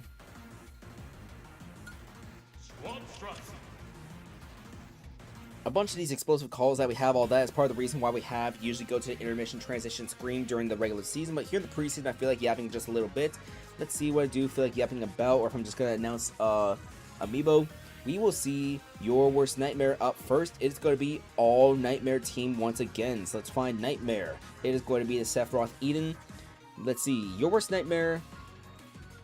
I try to remember how their last season went. I know they made it to the playoffs. I know they got a playoff series win before they bumped into the Chaos Corp and lost in the second round. But let's see.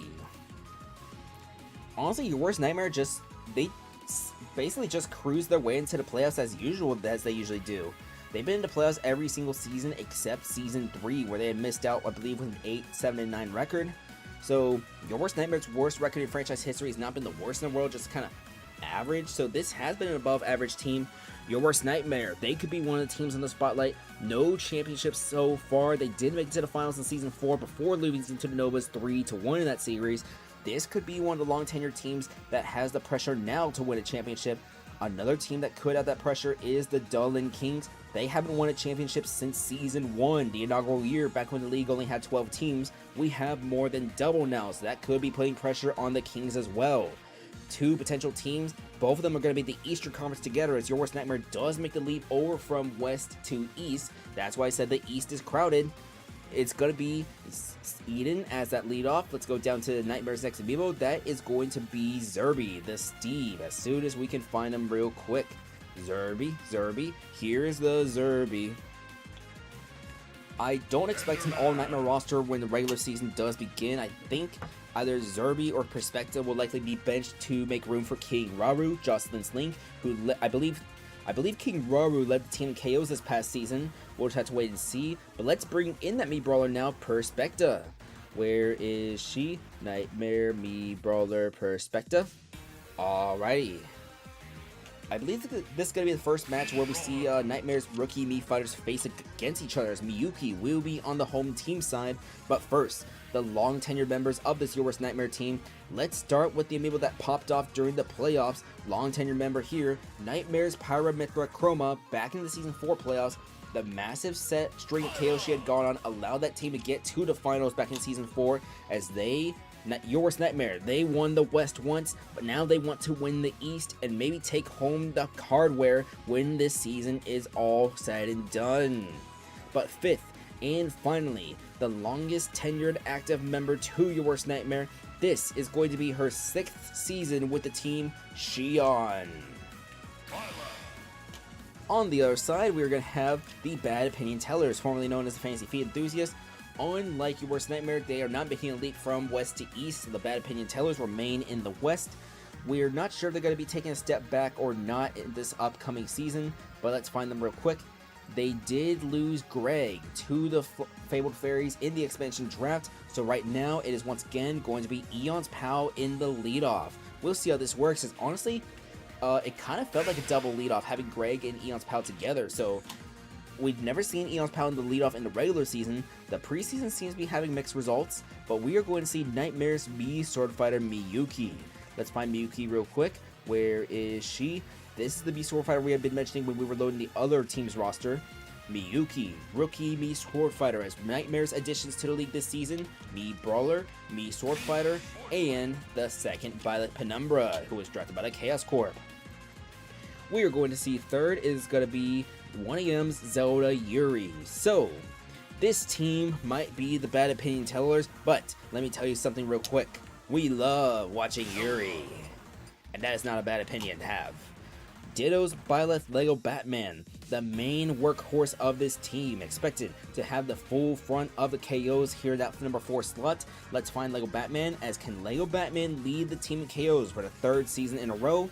We're just gonna have to wait and see. Lego Batman is temporarily the default male due to both Byleths having the green color.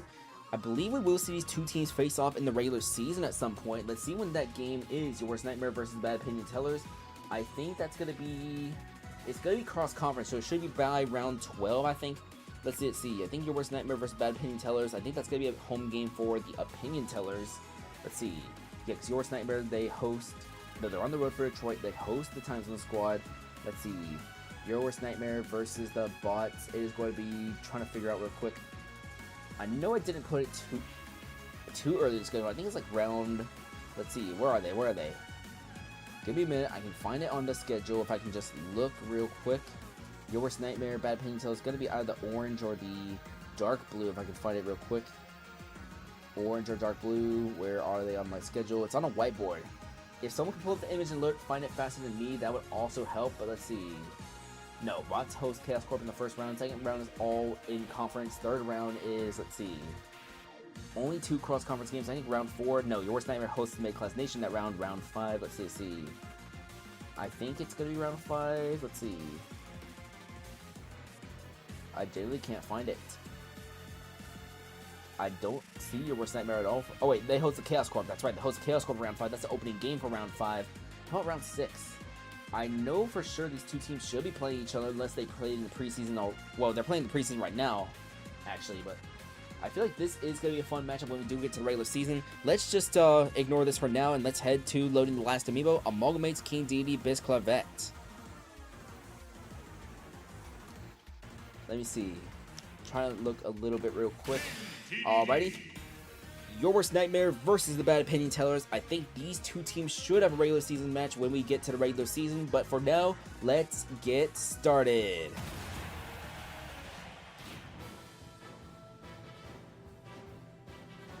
Okay, I just double checked with my sheet. They actually don't have a regular season game because they are considered they're considered opposites when it comes to cross-conference. So no, these two teams will not face each other in the regular season. Bit of a shocker, but we will see Ian versus Eon's Pal as the leadoff, as unless these two teams face each other in the postseason, we will not see a match between these two. Aw, man, I was kind of hoping these two teams would face each other in the regular season. Oh well, this should be a fun one. Gonna be down throw into up smash. Already 23% on Eden. 30 is gonna be forwarded right there. And Eden, can he come back? He will come back. 42, 52 to 0 right now. Snap was attempted right there by Eden. It is 52 unanswered, make it 65 unanswered from Eon's Pal. Are we gonna see back-to-back games with 0 to deaths? Let's wait and see, as it's gonna be forward smash now. Eden at 76. It's gonna be neutral air. 79 to 1.2. That is self-inflicted damage, however. Snap attempted by the Sephiroth into the wing. It is 94 to 11 right now, as Eden needs to make up 40% differential. It is 94 to 46, 94 to 57, as now Eden with that side B snap. It's 98 to 77. Red Fireball is going to miss. 100 to 88, as Eon's Pal could not come back onto the stage by the time the orbs did come. 115 to 88. We wait and we see Eon's Pal off stage. It's going to be up tilt. Do we see up air retaliation? We see down air instead from Eon's Pal. 129, 138 to 109, and Eden is gonna fall short. Has the Time Zone squad gotten yet? No, they're going to be the 11th game of the night. They are on the road at the Dark League. We will see Eon's Pal get KO'd right here, as Miyuki will come out for the Bad Opinion Tellers. We're currently on game 7, as we are a little behind right now with a slightly slower stream, as we are yapping a lot in between games. That is mainly because we need to describe everything that's going to happen for the regular season. 44 to 52 right now, as Zerby is out right now for Your Worst Nightmare as well. So Zerby versus Miyuki. That is off stage into a forward air, and Miyuki had the jump, able to come back onto the stage. 59 to 79. We see Stone Tools now. Iron is mined by Zerby. He's going to keep mining, and he is not going to craft yet. He will not craft in time, so it's going to be 59 to 111. There's this iron now. He's mining. Gold is available. Down tilt. We see mining. Gonna mine for the gold tools now. And we see more mining from Zerby as he gets the forward smash. Mine. Zerby. Mine. What are you doing? It's a forward smash from Yuri, breaking the crafting table. He is off stage. 78 to 11, as he could have mined for diamonds. Instead, Zerby having to take a risky route against a Zelda that can go off stage. It is going to be 99 KO 0 to 0, as things reset down to 3 stunts. Perspecta versus Yuri, as Yuri already has 1 KO so far in this game. It's going to be 0 to 81. Message you when they play. Sounds good. It'll be after intermission, so I'll definitely message you during intermission. Side B from Perspecta, and that's a 0 to death against Yuri. So we will see a 0 to death in this game, as Perspecta, the rookie, could possibly be playing her way into the starting spot. We'll have to see what Your Worst Nightmare does. It is going to be 10 to 31, 18 to 31. We see forward smash, not going to land right there quite yet. 18, 19, 21, 41, 50, 72, as Lego Batman is out here now temporarily. The man, it's going to be up special into the tech, down tilt, up air, 112 to 31. Perspecta not going for anything right there. It's going to be up B, jab, 137 to 31. It's going to be getting onto the stage, down tilt, up air, and Lego Batman evens the score. 0 to 31, as Chroma comes out right now. We did not see Perspecta capitalize off the 0 to death onto Yuri, as down air, up smash, Lego Batman at 83, 12 to 93 right now, as we see down air, 12 to 105, and this is going to be a 1 versus 2 for Bisclavette. It is 24, 31 to 0. Dash attack, Mithra, off stage. Chroma will come back with a side B. 52 to 13. We see up smash. 52, 27, 34, 41. It's going to be up smash again. 52 to 53, 52 to 59, 60 to 65. It is going to be once more forward tilt, making it 70 to 25. Bisclavette coming onto the stage with that up B. It's going to be 70 to 86. We wait and we see forward smash. 70 to 103. Forward smash again. Bisclavette to 118. Chroma with the side special. Going to make this 70 to 136 as Bisclavette. He is going to come back to the stage for now. It's going to be forward throw out of this parry right there. 70 to 152. Bisclavette will come back to the stage once more. 70 to 152 as Chroma is off stage, switching to the Mithra, avoiding the Gordo. 82. It's going to be down throw into up air, but the up air misses. 92. But a down smash here from Chroma, as Your Worst Nightmare is going to win this game 5 to 3. So it's going to be a 5-3 victory for Your Worst Nightmare over the Bad Opinion Tellers. Zerby gets 2 KOs. Chroma gets 2 KOs, including the game winner, as we're going to see Your Worst Nightmare finish this preseason with a win. So let's look at those rosters real quick. As Your Worst Nightmare, they have 5 Amiibo on their bench. No cuts need to be made. we're gonna have to wait and see what they do in terms of the starting 5. We'll see if King Rauru most likely gonna be on the starting 5. It's gonna have to be a decision between Zerby and Perspecta more than likely on who gets a starting slot alongside Eden, Chroma, Shion, and King Rauru. On the other side of things, the Bad Opinion Tellers. We see the same starting 5 for all 5 matches of the preseason, but some of the starters from last season did not play. We did not see Ray play any games for here. We also did not see your mom play any games. We'll see if any of those two do get some starts when the regular season does begin. We'll also see if this team considers moving Lego Batman from the 4 to the 5, take more advantage of Lego Batman's closing capabilities. Even though Lego Batman was listed to the All-Star as a closer, Lego Batman is a number 4 slot, but if you win enough games, get enough game winners, that can still be enough to get you one of those beautiful slots. So, coming up next, your defending champion of Ditto Burritos at the Floppy Flamers.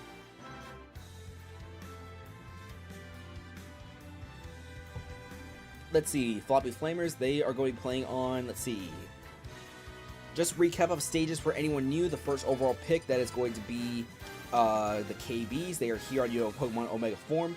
Michael, we have yet to reveal Michael's home stage, and that is not going to be revealed all the way until, let's see, Michael is on the road for week 1. Michael is on the road for week 2. Michael does not have a home game until round 3. So, we're going to keep that a surprise. As for the third overall pick team, Dublin Kings, they are back in the league and they are back at Midgard. We saw fourth overall pick, that is Skyloft. They are on Battlefield. Fifth overall pick, the Dratini Domain, they are on Gamer, Omega form. And the sixth overall pick, the Floppy Flamers, they are on Newport City, Omega form.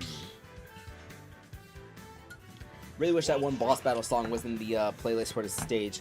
We are going to see up first is going to be, for the Ditto Burritos, is once again going to be Crunchy and the bench players. So we will see Ditto and the bench players. The Burritos right now only have 5 Amiibo on their bench, so they don't need to worry about any roster releases, nothing like that. But we will probably see them, change their starters once the regular season does begin. Crunchy, B Sword Fighter Ditto is going to be the leadoff. One of the best leadoffs in Squad Strike Amiibo Draft League history. Whenever this league is finished, or if we see the retirement of these Amiibo, whatever happens first, Ditto is more than likely to be in the Hall of Fame. Okay, here's the thing though. I don't know if we would ever have a Hall of Fame to the Squad Strike Amiibo Draft League, because here's the thing. I don't think these trainers pull out anytime soon from having their Amiibo in the league, and I think more than likely the Squad Strike Amiibo Draft League would be finished before some of these trainers do retire. It just depends on whenever I don't feel like doing it anymore. I'll probably, give it at least a 1 to 2 seasons in advance so any trades can still be made. But if I make a Hall of Fame for the Squad Strike Amiibo Draft League, what would happen is I'm going to remember the Squad Strike Amiibo Draft League, like, oh yeah, I missed the Squad Strike Amiibo Draft League, and then we start playing again with all those Hall of Famers. So I don't ever think we would have a Hall of Fame, but if there was a Hall of Fame, Ditto would most certainly be probably first ballot as one of the best leadoffs. Nom Nom going to be the third Amiibo for this team. The fourth Amiibo is going to be Joseph's Lucas Undying. Let's find Undying real quick. Where is he? Let's see. Undying. Where is that Lucas? Had that crazy KO for his team against Noah's just a few rounds ago, redirecting his PK Thunder to target an offstage meta towards the edge. Fifth and finally is going to be Amalgamate Pyramithra Soul number 9. So, there we go, there we are, and here is your preseason round 5 roster order for the Ditto Burritos. On the other side of things is going to be the Floppy Flamers. Let's bring them up real quick, as I believe this team is using that Byleth leadoff strategy that lots of rookies are using. We have seen some mixed results. We most recently saw Dimitri. He got 2 KOs for Holy Army, but JG Wentworth, they were able to come back and win that game with Pant 1 in a 3 slot, even though he's normally a leadoff and some other stuff. But here, it is going to be Failnaught, another potential future Hall of Famer. Speaking of potential, former, future, Cicada Steve Memories is going to face off against their former team in the Ditto Burritos, was lost to the Flamers in the expansion draft, but here she comes. But this was a significant move across the league. Here's the reason why. The Ditto Burritos did not protect Thanatos in the expansion draft, opting to protect Ditto, Bleh, Layla, and the Mii Brawler Menix, who went on a tear in the second half of the season. So that left Thanatos unprotected. But here's the thing, if you lose an Amiibo to the expansion draft, you are allowed to protect another one of your Amiibo, and the Floppy Flamers selected Memories from the Ditto Burritos, giving the Ditto Burritos the ability to run it back with all 5 other starters from the championship roster. We'll see if the Ditto Burritos can become the first team to go back-to-back in Squad Striker Amiibo Draft League, as well as become the first team to win multiple championships, but for now, the Flamers, an expansion team, Mrs. Biden. Up fourth, it is going to be Staples of Sephiroth. Let's find out Sephiroth real quick, as we are going to see Loaded Diaper. Where is that Loaded Diaper real quick? Before we load the 5th Amiibo, I forgot to mention the next for round 1 opponents were Your Worst Nightmare and the Bad Opinion Tellers. Your Worst Nightmare, they are going to be hosting Amiibo Engage, while the Bad Opinion Tellers, they host the Chaos Corp. As for these matches right here, we'll announce who they play in the first round after this, if you missed that part earlier. But Bong will be the 5th and final Amiibo to this lineup. Here he is, here he comes, and there we go. So it's Ditto Burritos versus the Floppy Flamers. It's going to be Ditto, Did I Do, Nom Nom, Undying and Soul 9 versus Fail Not, Memories, Mrs. Biden, Loaded Diaper, and Bong.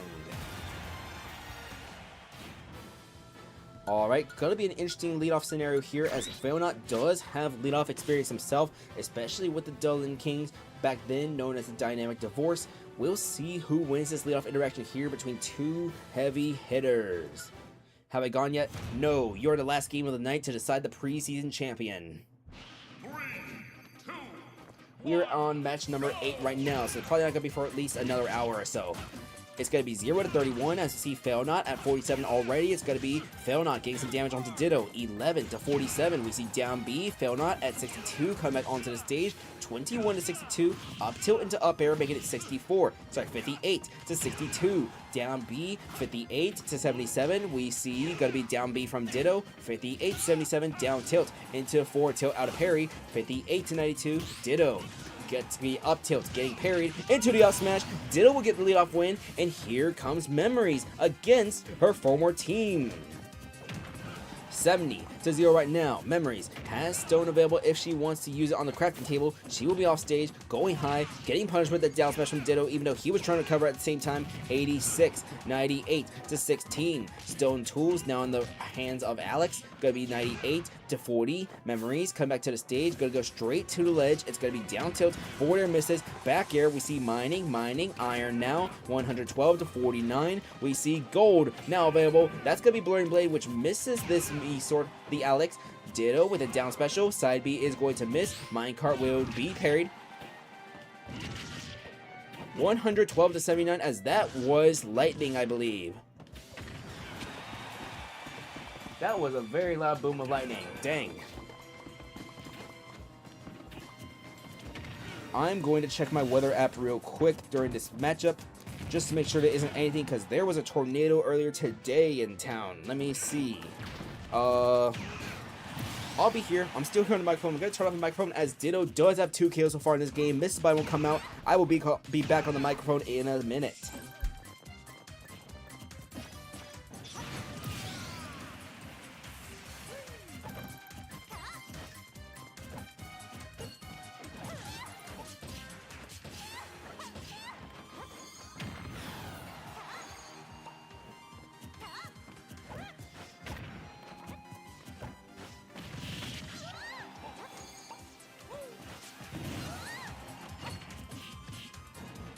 Alright folks, we have some good news. It is just a small storm cell that is currently above where I live right now. It's heading north. It should probably be out of the way in about a minute or 2, so not too much to worry about. In the event of a power outage, we will pause the game immediately and resume as soon as I come back online. It is a 4-2 lead for the Ditto Burritos, even though we can see comebacks from this type of score before. Did I do? Side B onto Loaded Diaper, trying to get that snap. In the event of such, we'll just pause immediately. So just a little heads up, in the event of power outage, you will see me pause. We'll go on the home menu as soon as we can. It is 76 to 34, 86 to 34, but no need to worry about any possible weather delays or weather issues. If there is weather, we will try to come back as soon as possible. 86 to 53. 100 to 53, we see a side special, trigger the wing, but not quite the KO yet. Loaded Diaper getting that wing early because they are down 2 stocks. It is going to be 114 to 79. Loaded Diaper attempting that down air, 114 to 79, as we are going to see a forward throw, 126 to 79. Down air, still too early from the Sephiroth.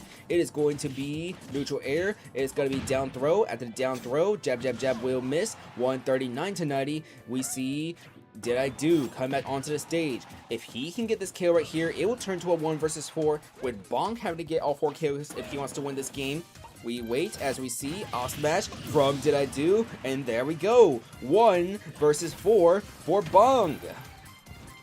Did I Do has used 4 of his feathers so far. That up throw will get rid of him, so those feathers I say were pretty well used. It is going to be 0, 2, 45 as we see 10 to 45. Piranha Plant versus Piranha Plant between Om Nom Nom and Bong is already going to be at 98%. It's going to be a forward throw, 10 to 112. We see Bong coming onto the stage. We wait, and we see it is going to be 25 to 112. Up smash, Om Nom Nom at 65 after the up smashes. It's going to be 82 to 112. We see neutral special, Spike Ball, 103 to 112 is going to be up next, 103 to 112, and that's going to be 2 KOs from Bong, making this a 1 versus 2. Undying though with the revenge KO, and the Ditto Burritos are gonna win this game 5 to 3.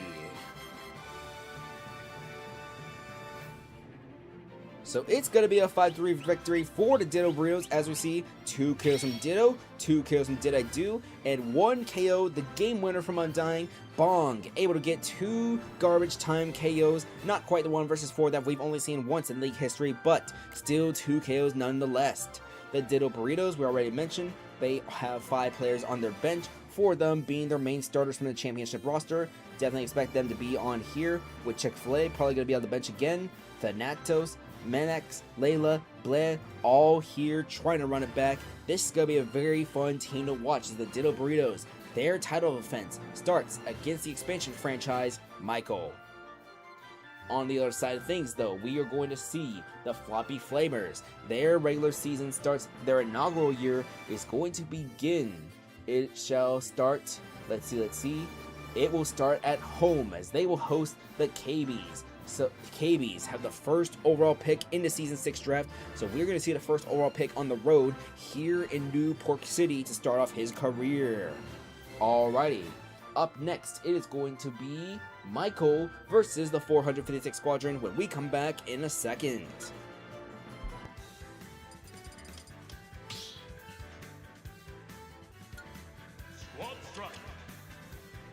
Oh, I forgot to mention one thing about the Floppy Flamers real quick. I do believe they do have, you have 3 bench slots, as that lightning is getting crazy close.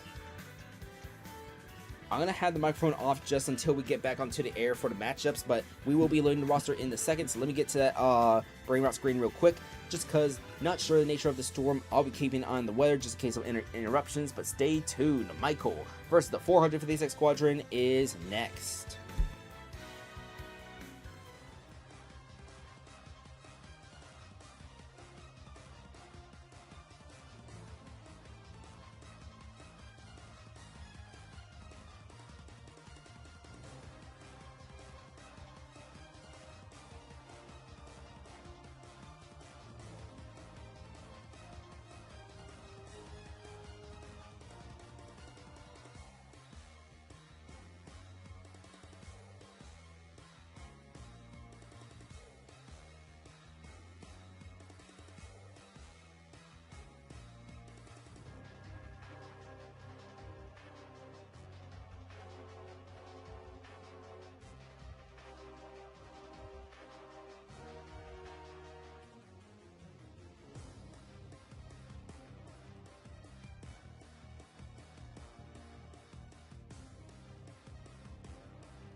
Welcome back to the Squad Shark Amiibo Draft League. Thank you for your patience. We're going to have Michael versus the 456 Squadron. It is going to be Paragon, UC Terrence, No Mouth, and Tomney versus Captain Fun Size, Cyber Sans, Tri Power, Starlight, and Grayscale. Let's begin. Gonna press those buttons real quick. Up, left, right, down, A. The leadoffs are Paragon versus Captain Fun Size.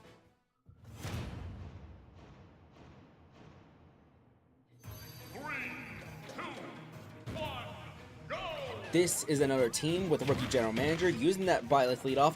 Already 29 of the Captain Fun Size as we see 25, 36 to 29. We are going to see up smash again, 60 to 29. We wait, we see out of parry. It's going to be a forward smash. No, the purple pigment is dead too.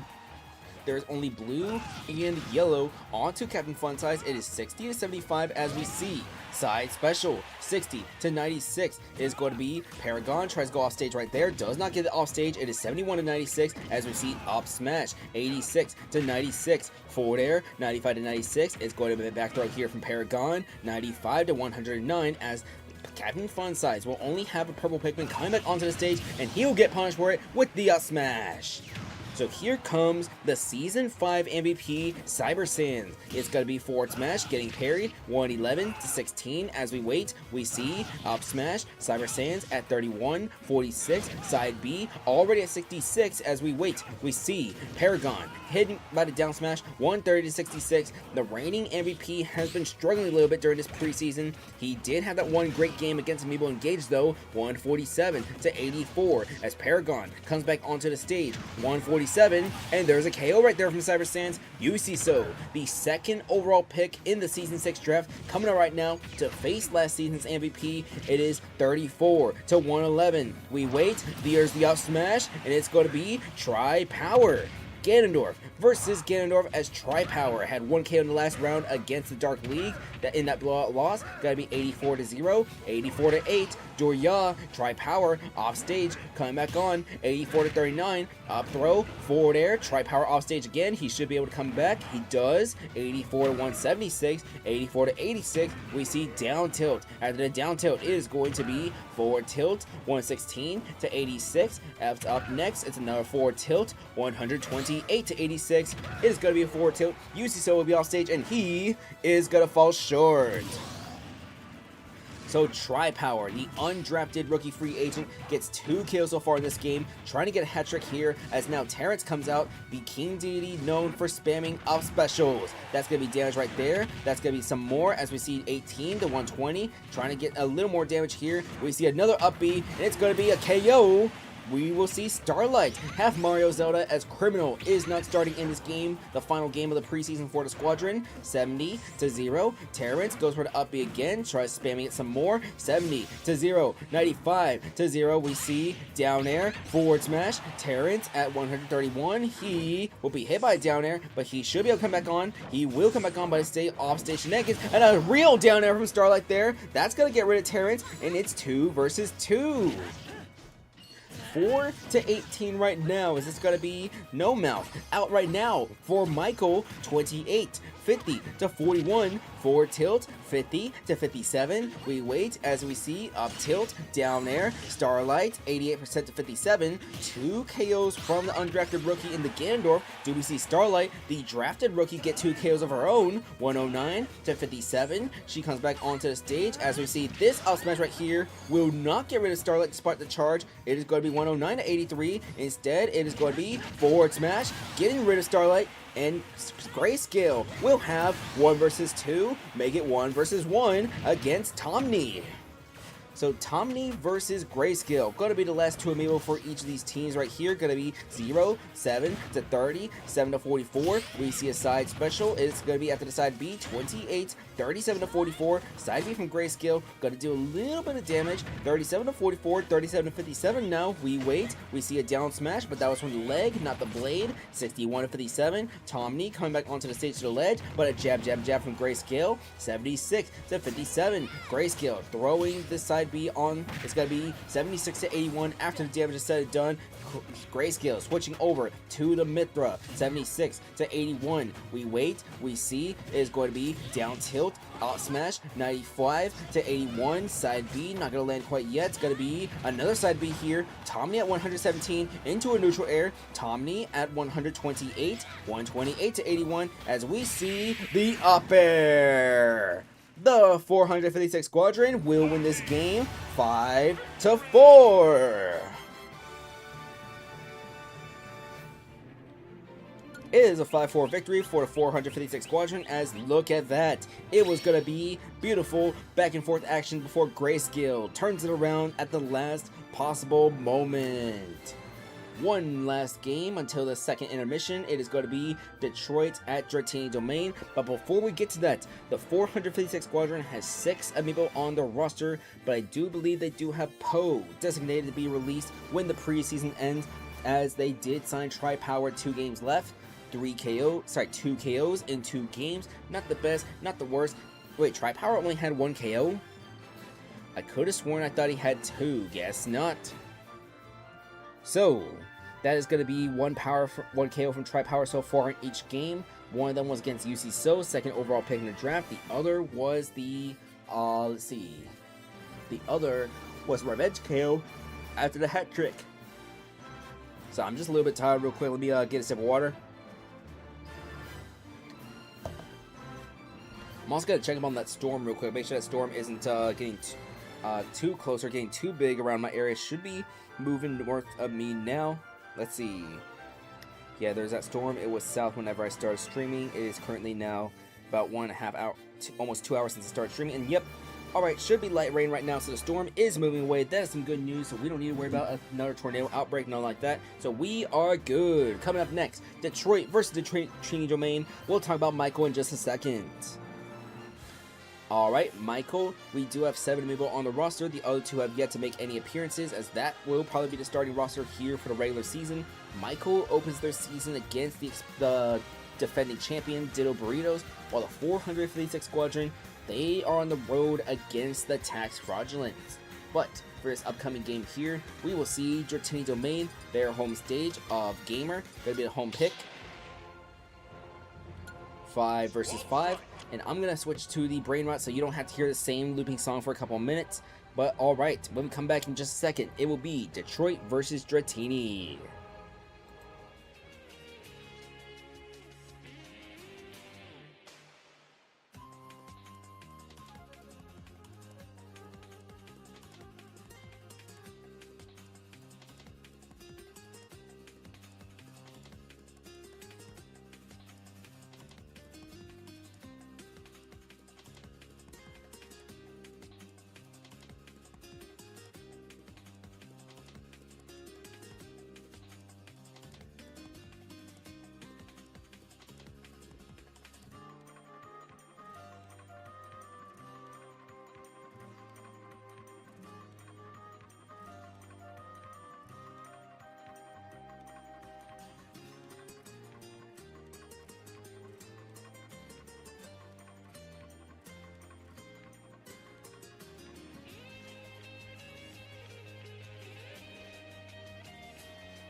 Welcome back to the Squad Striking Amiibo Draft League as we have Detroit versus the Dratini Domain.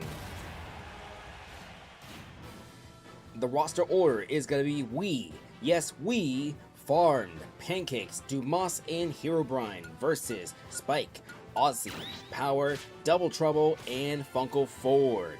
So, this Dratini Domain team has been a fun one to watch these last 2 rounds. 2 rounds ago, Power gets 4 KOs in her game, and in 1 round ago, we see Ozzy with a hat trick. Let's see what happens here as the leadoffs. Are we, yes, we, against Spike.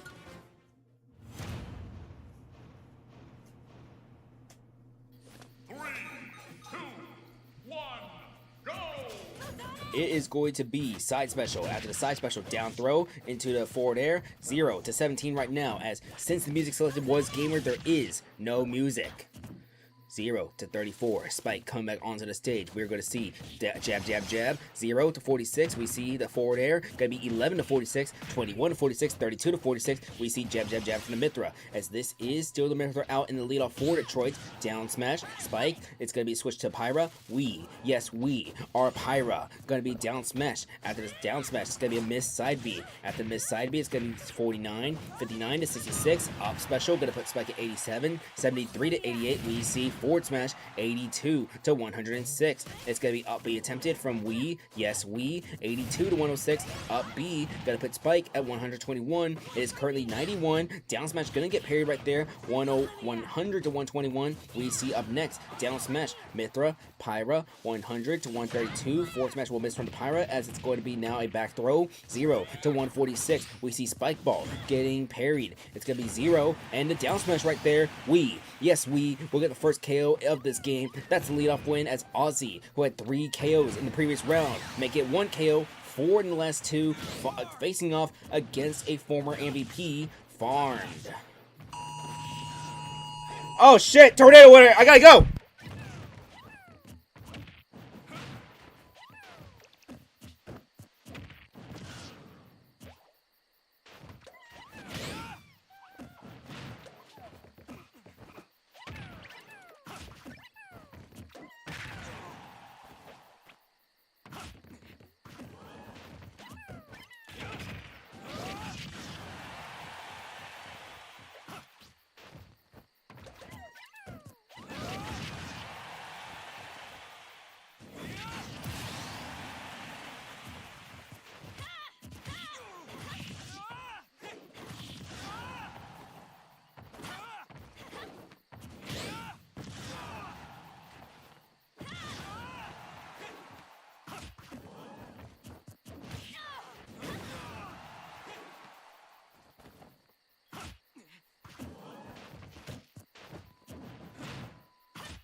I am alive! I survived! We are good. There was a tornado, but it missed us, so we are good. We will resume the Squad Track Amiibo Draft League in just a second, as this is probably the longest intermission we have ever had in league history. So, we'll get to the result of the match in a second. Looks like Detroit won 5-4 as Herobrine did get a KO. Let me close the door to my room real quick. Alrighty. I will actually need to get some water, so we actually are going to have a little break. But, let's see. Looks like, is it what I think it is? No. Looks like it was going to be back and forth, but Pancakes had gotten 2 KOs. Funko Ford, with a 1 versus 3, got 2 KOs, brought back to the last Amiibo, but unfortunately, fell short against Herobrine. I did not see much of the game during the match, but because I was focused on, well, not dying, because here's the thing. If I die, who's going to run the league? We don't exactly have a succession plan here at the Squad Track Amiibo Draft League. I'm not sure who would operate the league if I did die. I mean, the schedule's out there, everything, all that. We have all the Amiibo. We just need people to resend their Amiibo, all that probably, but we'll see. Anyways, we have 4 matches remaining to the night. We should probably get started with those real quick, as we are back from the first ever weather delay to the Squad Strike Amiibo Draft League. Actually, we need to back out.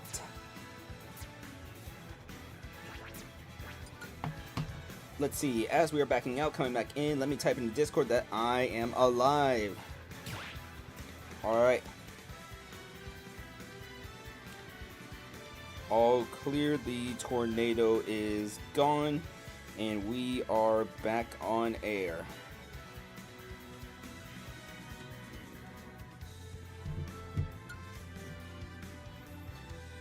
Yeah, so we'll see what the damage is that place, all that. I don't think it hit any actual, I don't think it hit any of the small towns or anything like that, or part of the city again. I think it hit the state park. So, state park, it was already closed for the night, all that, state funded, it's just nature and all that. So, I mean, that is going to suck, but I don't think it's going to take any lives, that park.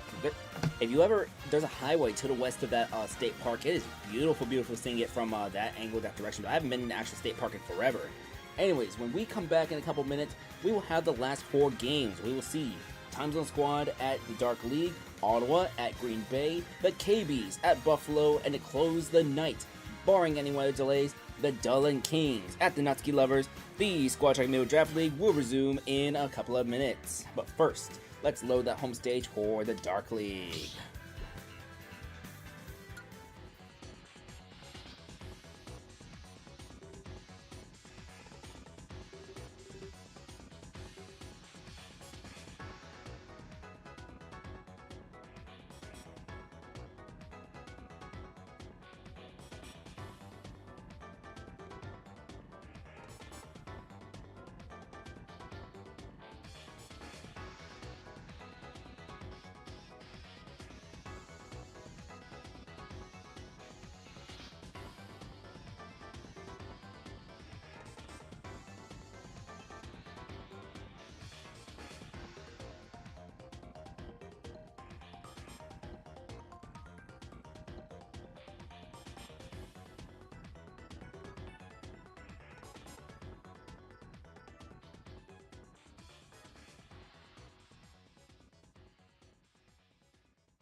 Welcome back to the Squad Track Amiibo Draft League after a half-hour weather delay. Thank you for your patience and thank you for staying tuned to the 1 AM channel for the rest of the Squad Track Amiibo Draft League Season 6 preseason. We have 4 games remaining.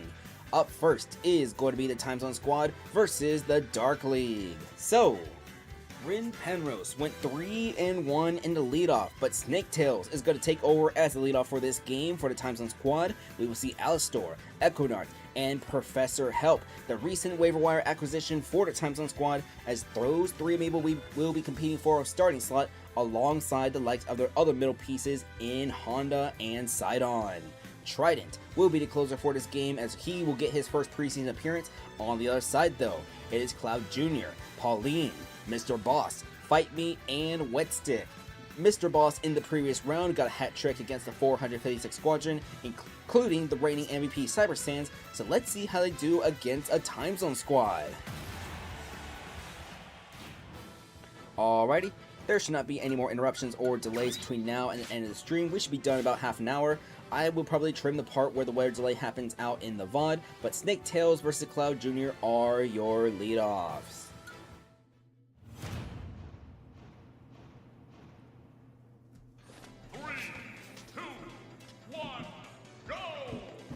This is the second home game for the Dark League. It is going to be Battlefield form as Snaketails. After the jab, gets that lead off, that interaction. It's going to be 0 to 53 right now. We see side special, 0 to 53, 12 to 53. We see the up tilt. After the up tilt, it is going to be, we see Snaketails get hit by the up smash and a forward smash. She is going to be off stage, but Cloud Jr. has a limit break, and it will connect on the side B. Switching to Mithra, Snaketails coming back onto the stage, 62 to 65. Forward smash making it 83 to 65. Snaketails back onto the stage, and it is going to be a forward smash here. Snaketails launched off stage again, being bullied by those forward smashes. We see the Mithra come back onto the stage. It is going to be here. Missed forward smash. Down smash from the Mithra. 98 to 79. Another down smash here. 98 to 91. And Snaketails with the back throw. 98 to 103. Tries to go off stage right there. Coming back onto the stage. It is going to be forward smash here. And Cloud Jr. getting that leadoff win. He has been solid so far for the Dark League.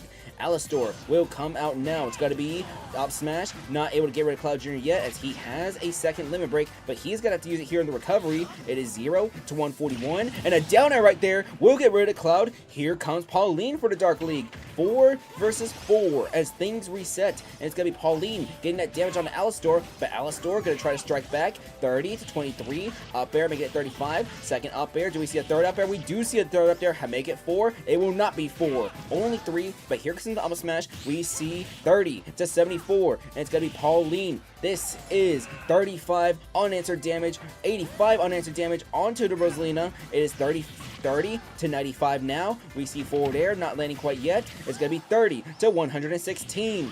Forward air, Pauline at 128. Neutral air going to make it 133. We see the up smash, and Alistor has 2 KOs in this game, and now he has to face a former hat trick man, Mr. Boss. But a forward air into a neutral air, and that's going to be a hat trick from Alistor right here, as Mr. Boss is going to fall short. Just give it a minute. He's going to fall short right now. See? What did I say? Alistor, he just loves playing with his prey.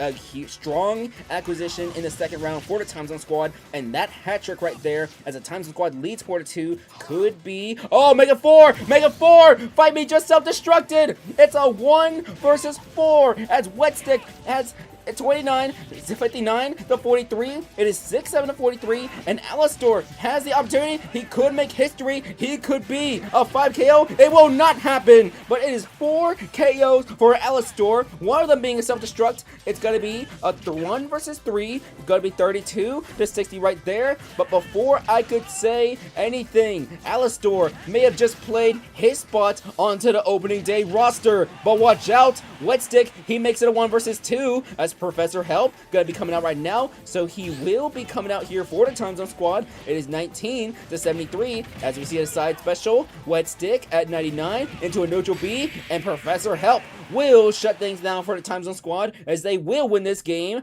5-3. Alistor gets credited with 4 KOs against the Dark League, 3 of them being KOs and 1 from the self-destruct. We have had 3 4-kill performances here in this preseason.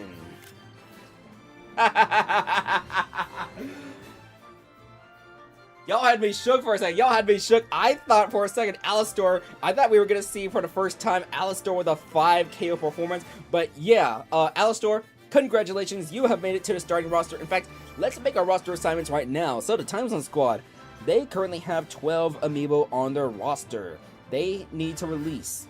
Their roster right now, they have Snaketails, Alistar, Econart, Professor Help, Trident, Rin Penrose, Ascent MLL, Honda, Bajista, Nightmare Virus, Sidon, and Heim. But I will make my announcements live on stream, the 2 Amiibo I am going to release. So, at the end of the live stream, I'm going to place the following 2 Amiibo on the waiver wire, Bajista and Nightmare Virus. If you're looking for a Banjo-Kazooie or a Piranha Plant, those 2 Amiibo will be on the waiver wire for 24 hours as soon as the live stream ends, as well as any other cuts that any other teams does, and that will get the Time Zone Squad down from 12 Amiibo to 10. Alistar, though, he just played his way to a starting roster order as the Time Zone Squad. Could they take a step forward with this rookie when the regular season comes to a start? The Time Zone Squad, they start their season off hosting the Fabled Fairies, while the Dark League, they are going to be, let's see, Dark League. They start their season on the road at Boston. Alright, but Alistar, 4 KOs from the rookie. It seems to be a trade working out much better for the Time Zone Squad as they moved on from Nokotan, trading her to the Fabled Fairies, as she will likely face her former team in the first round, but revenge is a funny one. We'll have to wait and see what happens in week 1 of the regular season, but up next, Ottawa versus Green Bay.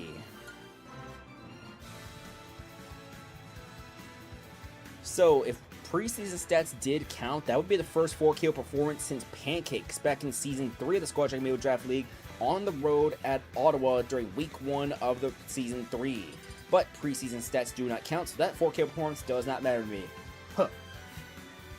Let's just go to Ottawa's home stage real quick. They are going to be hosting, actually it's a home game for Green Bay.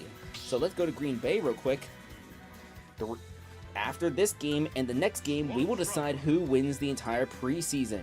So let's see. Let us start. Let us go. And let us find, where are they? Ottawa's roster first. So Ottawa, once again, not going to be pulling out the starters. Going to be the bench team again. Let's start with Holy Wars' Pokemon trainer, Nimona.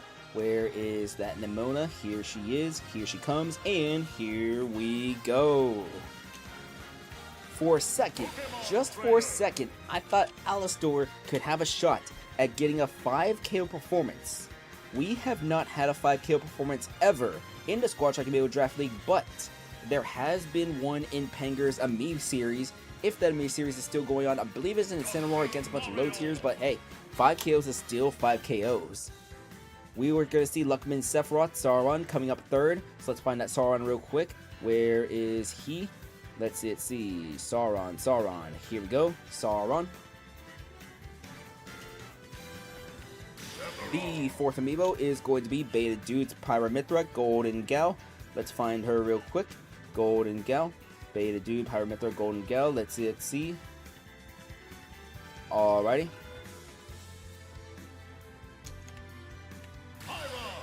The 5th and final Amiibo is going to be Luckman's Mii Sword Fighter, Cisne. Let's find Cisne real quick. Where is she? Here she is, and here we go.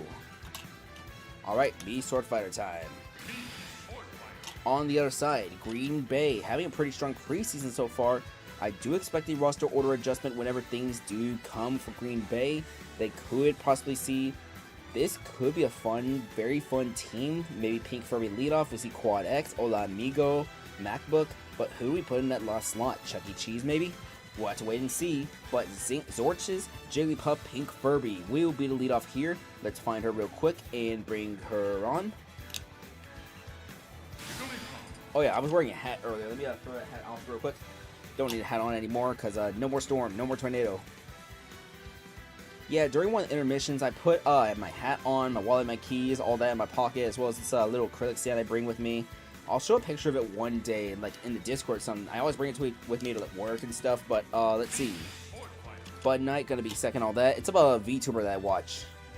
Big Sword, former first overall pick in the Squad Dragon Amiibo Draft League, gonna be coming out third. He will be here, and here he comes. Speaking of VTubers, there was a story that Dexterio posted and kind of bad way. So Hololive Flow Glow, they are charging the equivalent of $40 to have a 1-minute meet and greet with talents. That's a really good deal. Usually it's like 2 minutes for $80 or 2 minutes for $75, $40 for 1 minute. Dude, I would give that $40 away to meet any like Hololive talent. Like, dude, that is a steal. And people are trying to present it as like a bad thing. It's like, no, that is a good deal. That is a good deal. $40 for 1 minute? You know what? Sure, I could do some other things about $40. I could buy some Pokemon cards or some other things. I could even buy like an Amiibo if I needed an Amiibo. But, or like 4 lunches. But $40 for a 1 minute meet and greet? Hell yeah, sign me up. Really hope they do that deal for a Hololive English though. That would be awesome. Anyways, B-Fan's Little Mac MacBook. Gonna be the 5th and final Amiibo. Let's bring him in real quick. Where is he? Let's see. No, that is gonna be the Mii Sword Fighter. Here is the Little Mac. I don't think that Mii Sword Fighter has played since Season 3, but alright. 3 games remain to the preseason after our weather delay. It's gonna be Nemona, Dr. Bruh, Sauron, Golden Gal, and Cisne for Ottawa versus Pink Furby, Bud Knight, Big Sword, Acorno, and MacBook. Ottawa, just like the Ditto Burritos, has all 5 of their starters as nobody took IHOP, the unprotected Amiibo from Ottawa's roster. So Ottawa gets to run it back. Maybe we see them in the Eastern Conference Finals this year, but the East is crowded. For now, Nemona versus Pink Furby.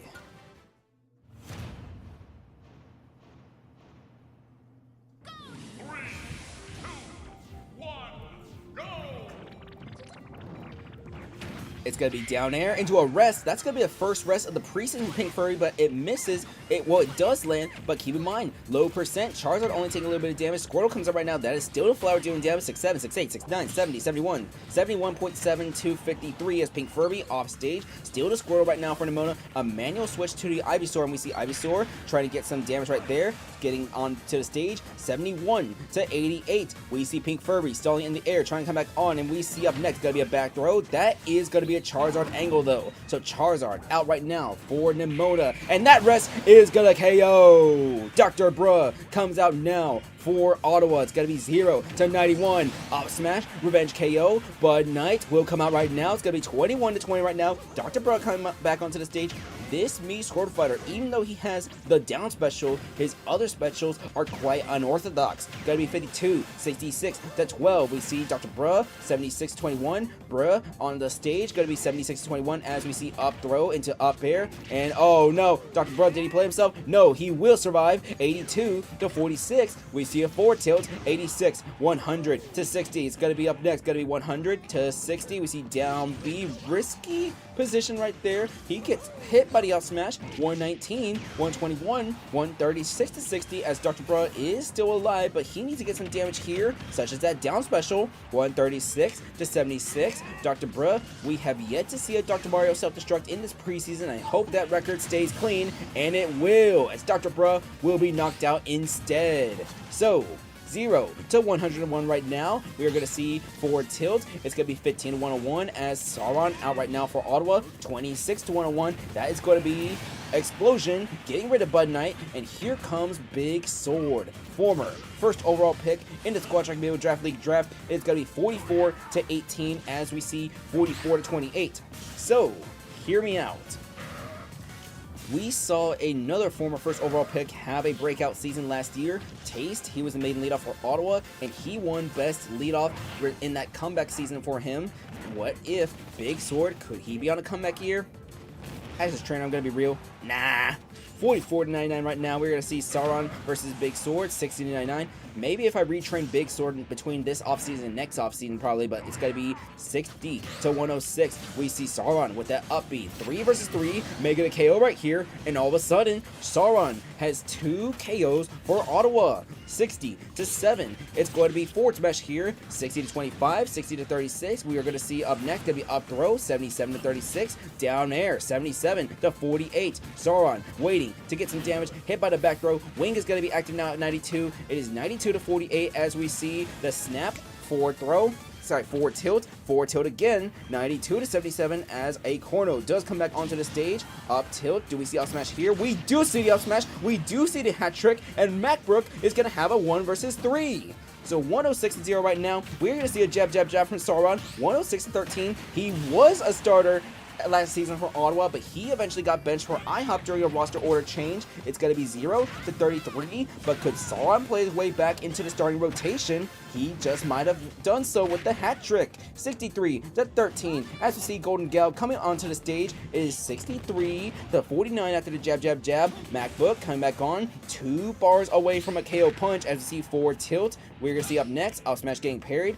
Do we see Up Smash missing? We see jab getting shielded. No, the last hit will land. One more hit into the KO punch. The KO punch is available. Can MacBook? He will! It's going to be a 1 versus 1. Cisne's going to come out right now. It is 13-54. As can MacBook make the comeback for Green Bay? 58-54. Out of the parry. It's a forward smash. 78-54. This is 91 unanswered damage from the Little Mac onto this Mii Sword Fighter. Finally responds. It is 91-81 as this Little Mac is halfway towards a second KO punch. We see down throw, no up air. 91-88. It is going to be up here. Out of the parry, a forward smash. 113-88. Cisne coming back onto the stage. It's going to be a get up attack. 113-98. Forward tilt. Cisne still alive. MacBook is 2 bars away from a second KO punch. Make it 1 bar away. It's 127. But Ottawa is going to get the forward smash and they hang on. They're going to win this game 5-4.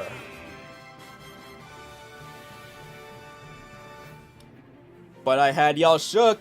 MacBook with 2 KOs, bringing it back to the last stock. It is going to be a hat trick from Sauron. And MacBook, 2 KOs of his own on the way back. Pink Furby with that leadoff win. Bud Knight had gotten a KO. In fact, it was going to be back and forth until Sauron took the engine, took the keys, took the tires, the gas, the brakes, and every other component of the car, including the CPU, and got 3 KOs to steer this game in favor of Ottawa, and they would hang on and win. 2 games remaining to this preseason, and coming up next, it is going to be the KBs versus the Buffalo Amiibashers. Let's go to Buffalo's home stage real quick, full steam ahead. One fun fact, I changed my music during the off season to where Spirit Train will only play full steam ahead. So let's load that roster for KBs versus Buffaloes, but I am going to be on the intermission screen so I can rest my voice for a second for these last 2 games.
Welcome back to the Squad Strike Amiibo Draft League Season 6 Preseason Round 5. This is the second to last game to the preseason as we have two teams who faced off against the Dublin Kings but lost to them. It is the KBs with the first overall pick last stream against the Buffalo Amiibashers. So, we're going to see Madam Am, Criminal, Throat Goat, Talk is Cheap, and Last Stream versus Low, Pixar Mom, The Job, Adderall, and Bloom. Let's begin. The KBs, also another rookie general manager, using that Byleth leadoff situation. It has been intriguing to watch so far. I like it for some teams. But Madam Am versus Low, who was the Season 4 Best of the West leadoff in Season 4, the Western Conference, is going to be the leadoff interaction. Madam Am versus Low.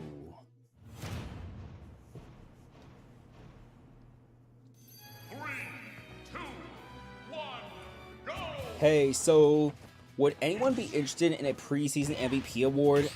Just because of how crazy the preseason has been this year? Like, this is the craziest preseason we have had in Squad Strike Amiibo Draft League history. We have had 4 KO performances, so many hat tricks, even a weather delay caused by a tornado. It is going to be 33-52 as we see Low down. That's an up tilt, make it 40-52. We see up next going to be a up throw followed by up air from Madam Am. 40-76 as we see up next going to be the down air getting shielded, back throw. Low goes off stage with forward air, and Madam Am, she will fall short. So Criminal comes out right now for Buffalo. Sorry, not for Buffalo, but for the KBs. It is 9-87 as we're going to see Criminal. He's going to go for a forward throw against Buffalo. We see 9-102. Low coming back onto the stage. So Low does display why he was the best of the West back in season number 4, as I believe he is going to be the primary leadoff for Buffalo this upcoming season. 23-134. Low stalling in the air for a little bit, coming back onto the stage. He is running low on mana, so he needs to conserve it a little if he goes off stage again. We see a forward throw. 23-157. He should have enough to come back here, but he is going to need to land a hit if he goes off stage again. 23-168, and it's up smash will be parried as Low is still alive at 168. We see up tilt, getting rid of Low, and here comes the rookie, Pixar Mom. 23-8 right now. We see the up smash. That's going to charge, putting Criminal at 44. So 44-0 right now as this King Deity in the air. Inhale. Will eat Pixar Mom. Will spit her out. 44-5. We sit up forward tilt. After the forward tilt is going to be a side B from Pixar Mom. 62-24. That was a taunt from Pixar Mom. Switching to the Mithra. Getting hit by the Gordo. 62-42. 72-42 as the Mithra will not parry that. Will get KO'd. That is 2 KOs from Criminal right now. It is 72-75. To 0. We see the down smash. 75-97-16. 99-28 as up next gonna be up throw into the up air. 99-51 as Criminal himself is trying to get a hat trick here. 107-51. It's gonna be up smash out of that parry. 107-71. 113-71. Up next it is gonna be forward tilt. 113-82. Side B will miss the job. 113-99. An up air at the right height could get the job done, and we will see a hat trick from Criminal. It's a 4-2 lead for the KBs over this Buffalo Amiibasher team. It's gonna be 130-0. Adderall, the rookie, able to punish the high recovery. Throat Goat is gonna come out right now, but Adderall and Bloom are gonna need to combine for the next 3 KOs as we see no offstage antics there, but do we see down air was attempted right there by Throat Goat and Adderall? Oh no, he's gonna fall short. Bloom is going to have a 1 versus 3 for the Buffalo Amiibashers as Throat Goat already has 1 KO here, and that's already going to be 78% onto Bloom. 78, 85, 92, up air juggling, turns into 34-92, poison cloud damage. We see the down air. It's 42-108, and things are looking more and more dire by the second for Buffalo. Down air, Bloom will survive at 135, but not that back air as the KBs walk into Buffalo and stun them 5-2. It is a hat trick from Criminal. So Criminal will get 3 KOs. Throat Goat finishes off with 2 of his own. Low and Adderall are the only amiibo able to get KOs for Buffalo in this game. As coming up next, folks, we have the preseason finale. So, if the math is right, The winner of this next game right here between the Dublin Kings and the Natsuki Lovers will be the winner of the preseason. If Dublin wins, it will definitely be them. If Natsuki wins, I might need to do some differential math just in case, but let's head straight to that final match.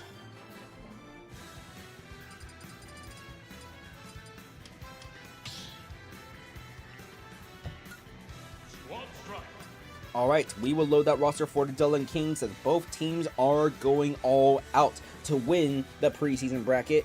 We're going to see a Byleth leadoff here from the returning general manager, Joe. So KB's Byleth 1010, one of many first round picks from this Dublin Kings team. After they acquired multiple first round picks, we are going to see her in the leadoff spot as soon as we can find this Byleth. Let's see, alphabet, J turns into K. Here is the letter K for KB. The second amiibo is going to be Joe Zelda Aerith. So let's find Aerith real quick. Where is she? The reason I'm not completely sure if the Natsuki Lovers win the preseason, even if they do win this game, is because of that big win from the KBs. Differential can play a factor in here, as well as some other head-to-heads that may or may not have happened. Nightmares, King Deity Rice, acquired in the King Deity for King Deity swap. Both King Deities in the swap have each gotten a hat trick. Honda, preseason round 3, Rice in preseason round 4. Let's see what this King Deity can do in his third game with the Dublin Kings. The fourth amiibo actually is going to be Soy Sauce's Olimar Kenjaku. Let's find Kenjaku real quick. Scrolling down, where is he? Here he is, and here he comes. Fifth and finally for the Dublin Kings, the last undefeated team in the preseason, we are going to see their fifth and final amiibo. The closer for this match is going to be none other than Tifa!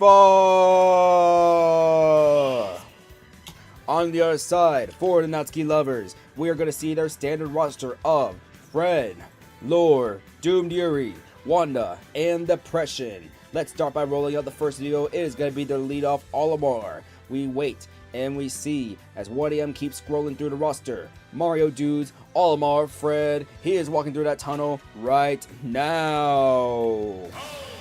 The second amiibo for the Natsuki Lovers is going to be Panger's Meta Knight Lore, who led the team in KOs this past season. We're going to see him coming back as this was a career best season for Lore, his third with the Natsuki Lovers, entering season 4 with his team now, formerly known as Red Plus Blue. Here they come. The third amiibo, this is going to be her third season with the team, one with Red Plus Blue during their dark days, one here in their playoff journey. We're going to see Soy Sauce's Pyramithra Yuri, Doomed Yuri actually, as she could have the potential to take a further step in her career this upcoming season. The fourth amiibo, the Natsuki Lovers, moved on from Dumas as he is now a member of Detroit. So replacing him in the number 4 slot is going to be a rookie first round pick by this team, Frandy's Zelda Wanda. Fifth and finally for the Natsuki Lovers, he was a rookie last season, had an amazing preseason performance and performed well in the regular season as well. It is going to be another one of Soy Sauce's amiibo as we wait, we see. It is going to be none other than the Lucas Depression. Welcome to the preseason finale as we have the Dublin Kings versus the Natsuki Lovers. If the Dublin Kings win, they will go 5-0 and be the preseason winners. If Natsuki Lovers win, it might have to come down to differential to decide if it's them or the KBs who win the preseason. We have 1010, Aerith, Rice, Kenjaku, and Tifa versus Fred, Lore, Doomed Yuri, Wanda, and Depression. Two teams with very strong preseasons could have promising regular seasons as we see which team will win here in this final match of the preseason. Your last leadoff interaction is 1010 versus Fred.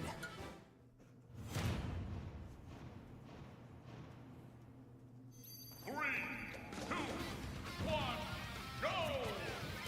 It is going to be Fred. With the first damage here, it's going to be 19-0 as we see 10-10 taking the forward smash. That's going to be Red Pikmin now, but only a little bit of chip damage. 36-7 after the neutral air. It's going to be off smash, getting interrupted. 49-10. We see both Amiibo off stage and a down air right there from 10-10. Will it be enough to get rid of Fred? Not quite yet. Fred is able to recover even with 3 Pikmin on his body. 51-45, but if 10-10 does that again, it might be too much for Fred. We'll have to wait and see if she can. It's 102-45, 104-45 after the off-screen damage. We wait, we see, forward smash, 10-10, and it's Fred returning to favor with his own down air. Aerith will come out now for the Kings. 0-61, we see down throw, we see back air. It's a strong one. It gets rid of Fred as things reset to 4-on-4. Aerith versus Lore. We see Lore, side B, gonna put Aerith at 17, 17-0. We see another side B, 32-0.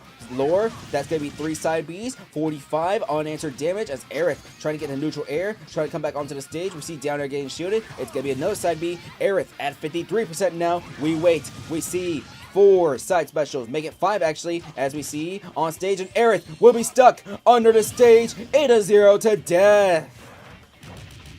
So Rice is coming out now for the Dublin Kings. They're going to be down 1 entire Amiibo after Lore got all that unanswered damage onto the Zelda, shutting her down completely. It is 37-27, but watch out. Rice, damage here, 77, already onto Lore. That Gordo is going to miss, however. 48-77, we see Rice trying to take flight in the skies. 52-92, forward smash, going to get interrupted right there. 55-92, we see a forward tilt out of that parry. Lore at 102, and Rice trying to get another forward smash. Not quite it right just yet. We see 74-102. It is going to be neutral air. After the neutral air, we see up smash, making it 3 versus 3, and here comes Doomed Yuri for the Natsuki lovers. 90-0, 103-0 as Rice taking his time in the air right now, but the up smash is able to catch him. It's 3 versus 2, and now Kenjaku, the rookie, comes out for the Kings. It is 0-12. Doomed Yuri at 29-48. We see up smash 0-63,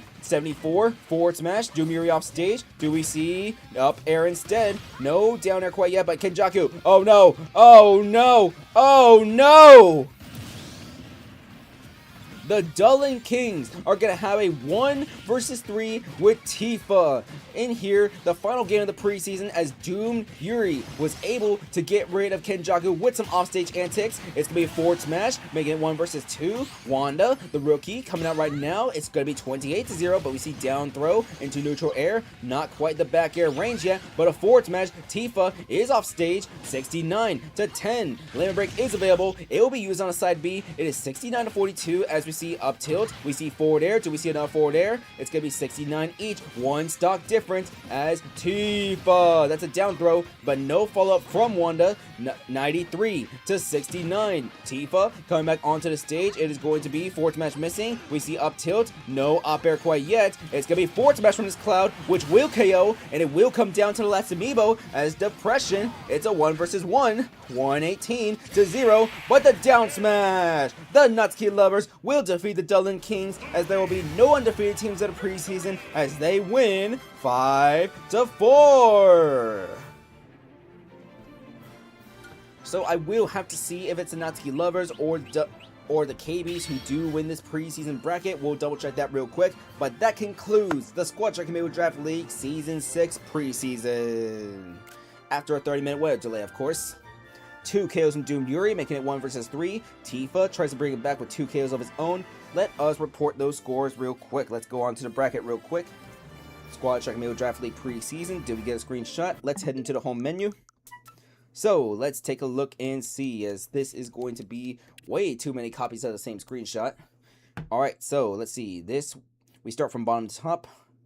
Oh, wait a minute. We can actually go from top to bottom here. Yeah, that's right. So 5-4 victory for the Natsuki lovers over the Dublin Kings. This is going to be the boring part. If you're not here for any action, then thank you for watching. We'll see you on Friday for the start of the regular season. 5-2 victory for KBs over the Buffaloes. Thanks to 3 kills from Criminals, 2 from Throat Goat. We see a 5-4 victory for Ottawa over Green Bay as they hang on, avoiding a blown lead. Afterwards, the Time Zone Squad, a huge blowout win, which is 5-3 after the Equinox had been KO'd. Big win, 4 kills from Alistor. We see afterwards it's a 5-4 victory from Detroit over Dread Team Domain. This was the weather delay game as I had to run and hide from a tornado. Afterwards, we are going to see this will be Grayscale. Got the game-winning KO, a 1 versus 2 situation 1 for the 456 Squadron against Michael.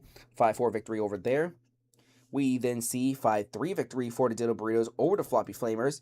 Afterwards, it is going to be 5-3 victory for Your Worst Nightmare over the Bad Opinion Tellers. So let's go 5-3 right there. Then we see, why did I get 3 screenshots of that? The Chaos Corp. It was a 5-2 victory for them over Carbon Show's team. Big blowout win as Knapsack had gotten 3 kills in the lead-off position. We then see JG Whitworth, a 5-4 victory over the Holy Army of Fergus. Let's load that in real quick.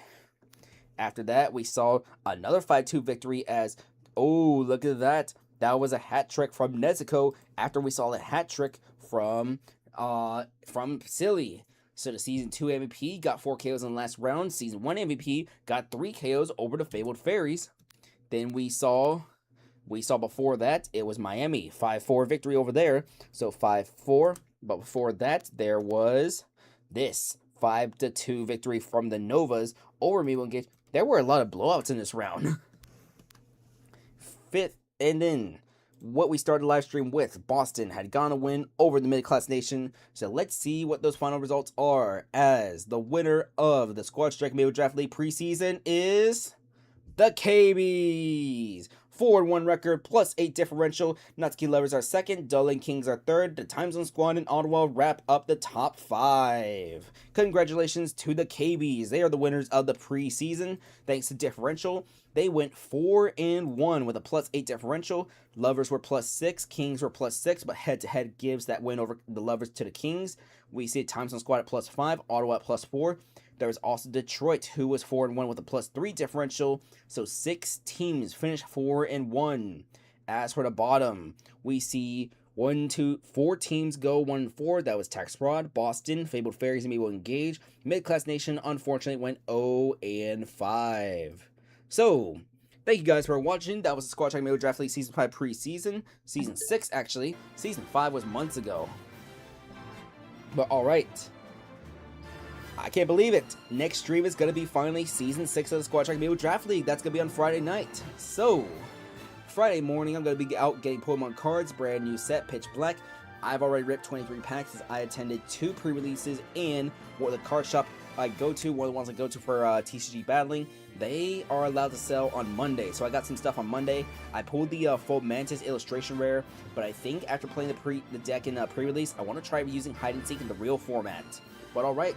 Thank you guys for being here. Y'all have a nice one. We will see you on Friday for round 1 of the Squad Strike Amiibo Draft League, where we will see Michael at the Ditto Burritos, Dueling Kings at the Novas, Amiibo Engage at Your Worst Nightmare, Toronto at Buffalo, Mid-Class Nation at Ottawa. We'll see the Dark League at Boston, Miami at the Holy Army of Fergus, JG Wentworth at Green Bay, the Chaos Corp at the Bad Opinion Tellers, then the KBs at the Floppy Flamers. Afterwards, the last 4 games for the first round, it will be the Fabled Fairies at the Time Zone Squad, 456 Squadron at the Tax Fraudulence. We will see the Natsuki Lovers at your Team Domain, and to close out the first round of the Squad Strike Amiibo Draft League, Detroit versus Carbon Show's team. But once again, congratulations to the KBs for winning the preseason bracket. We will see you on Friday for the first round of the Squad Strike Amiibo Draft League, as you are watching the Squad Strike Amiibo Draft League on the 1 AM channel. We'll see you then.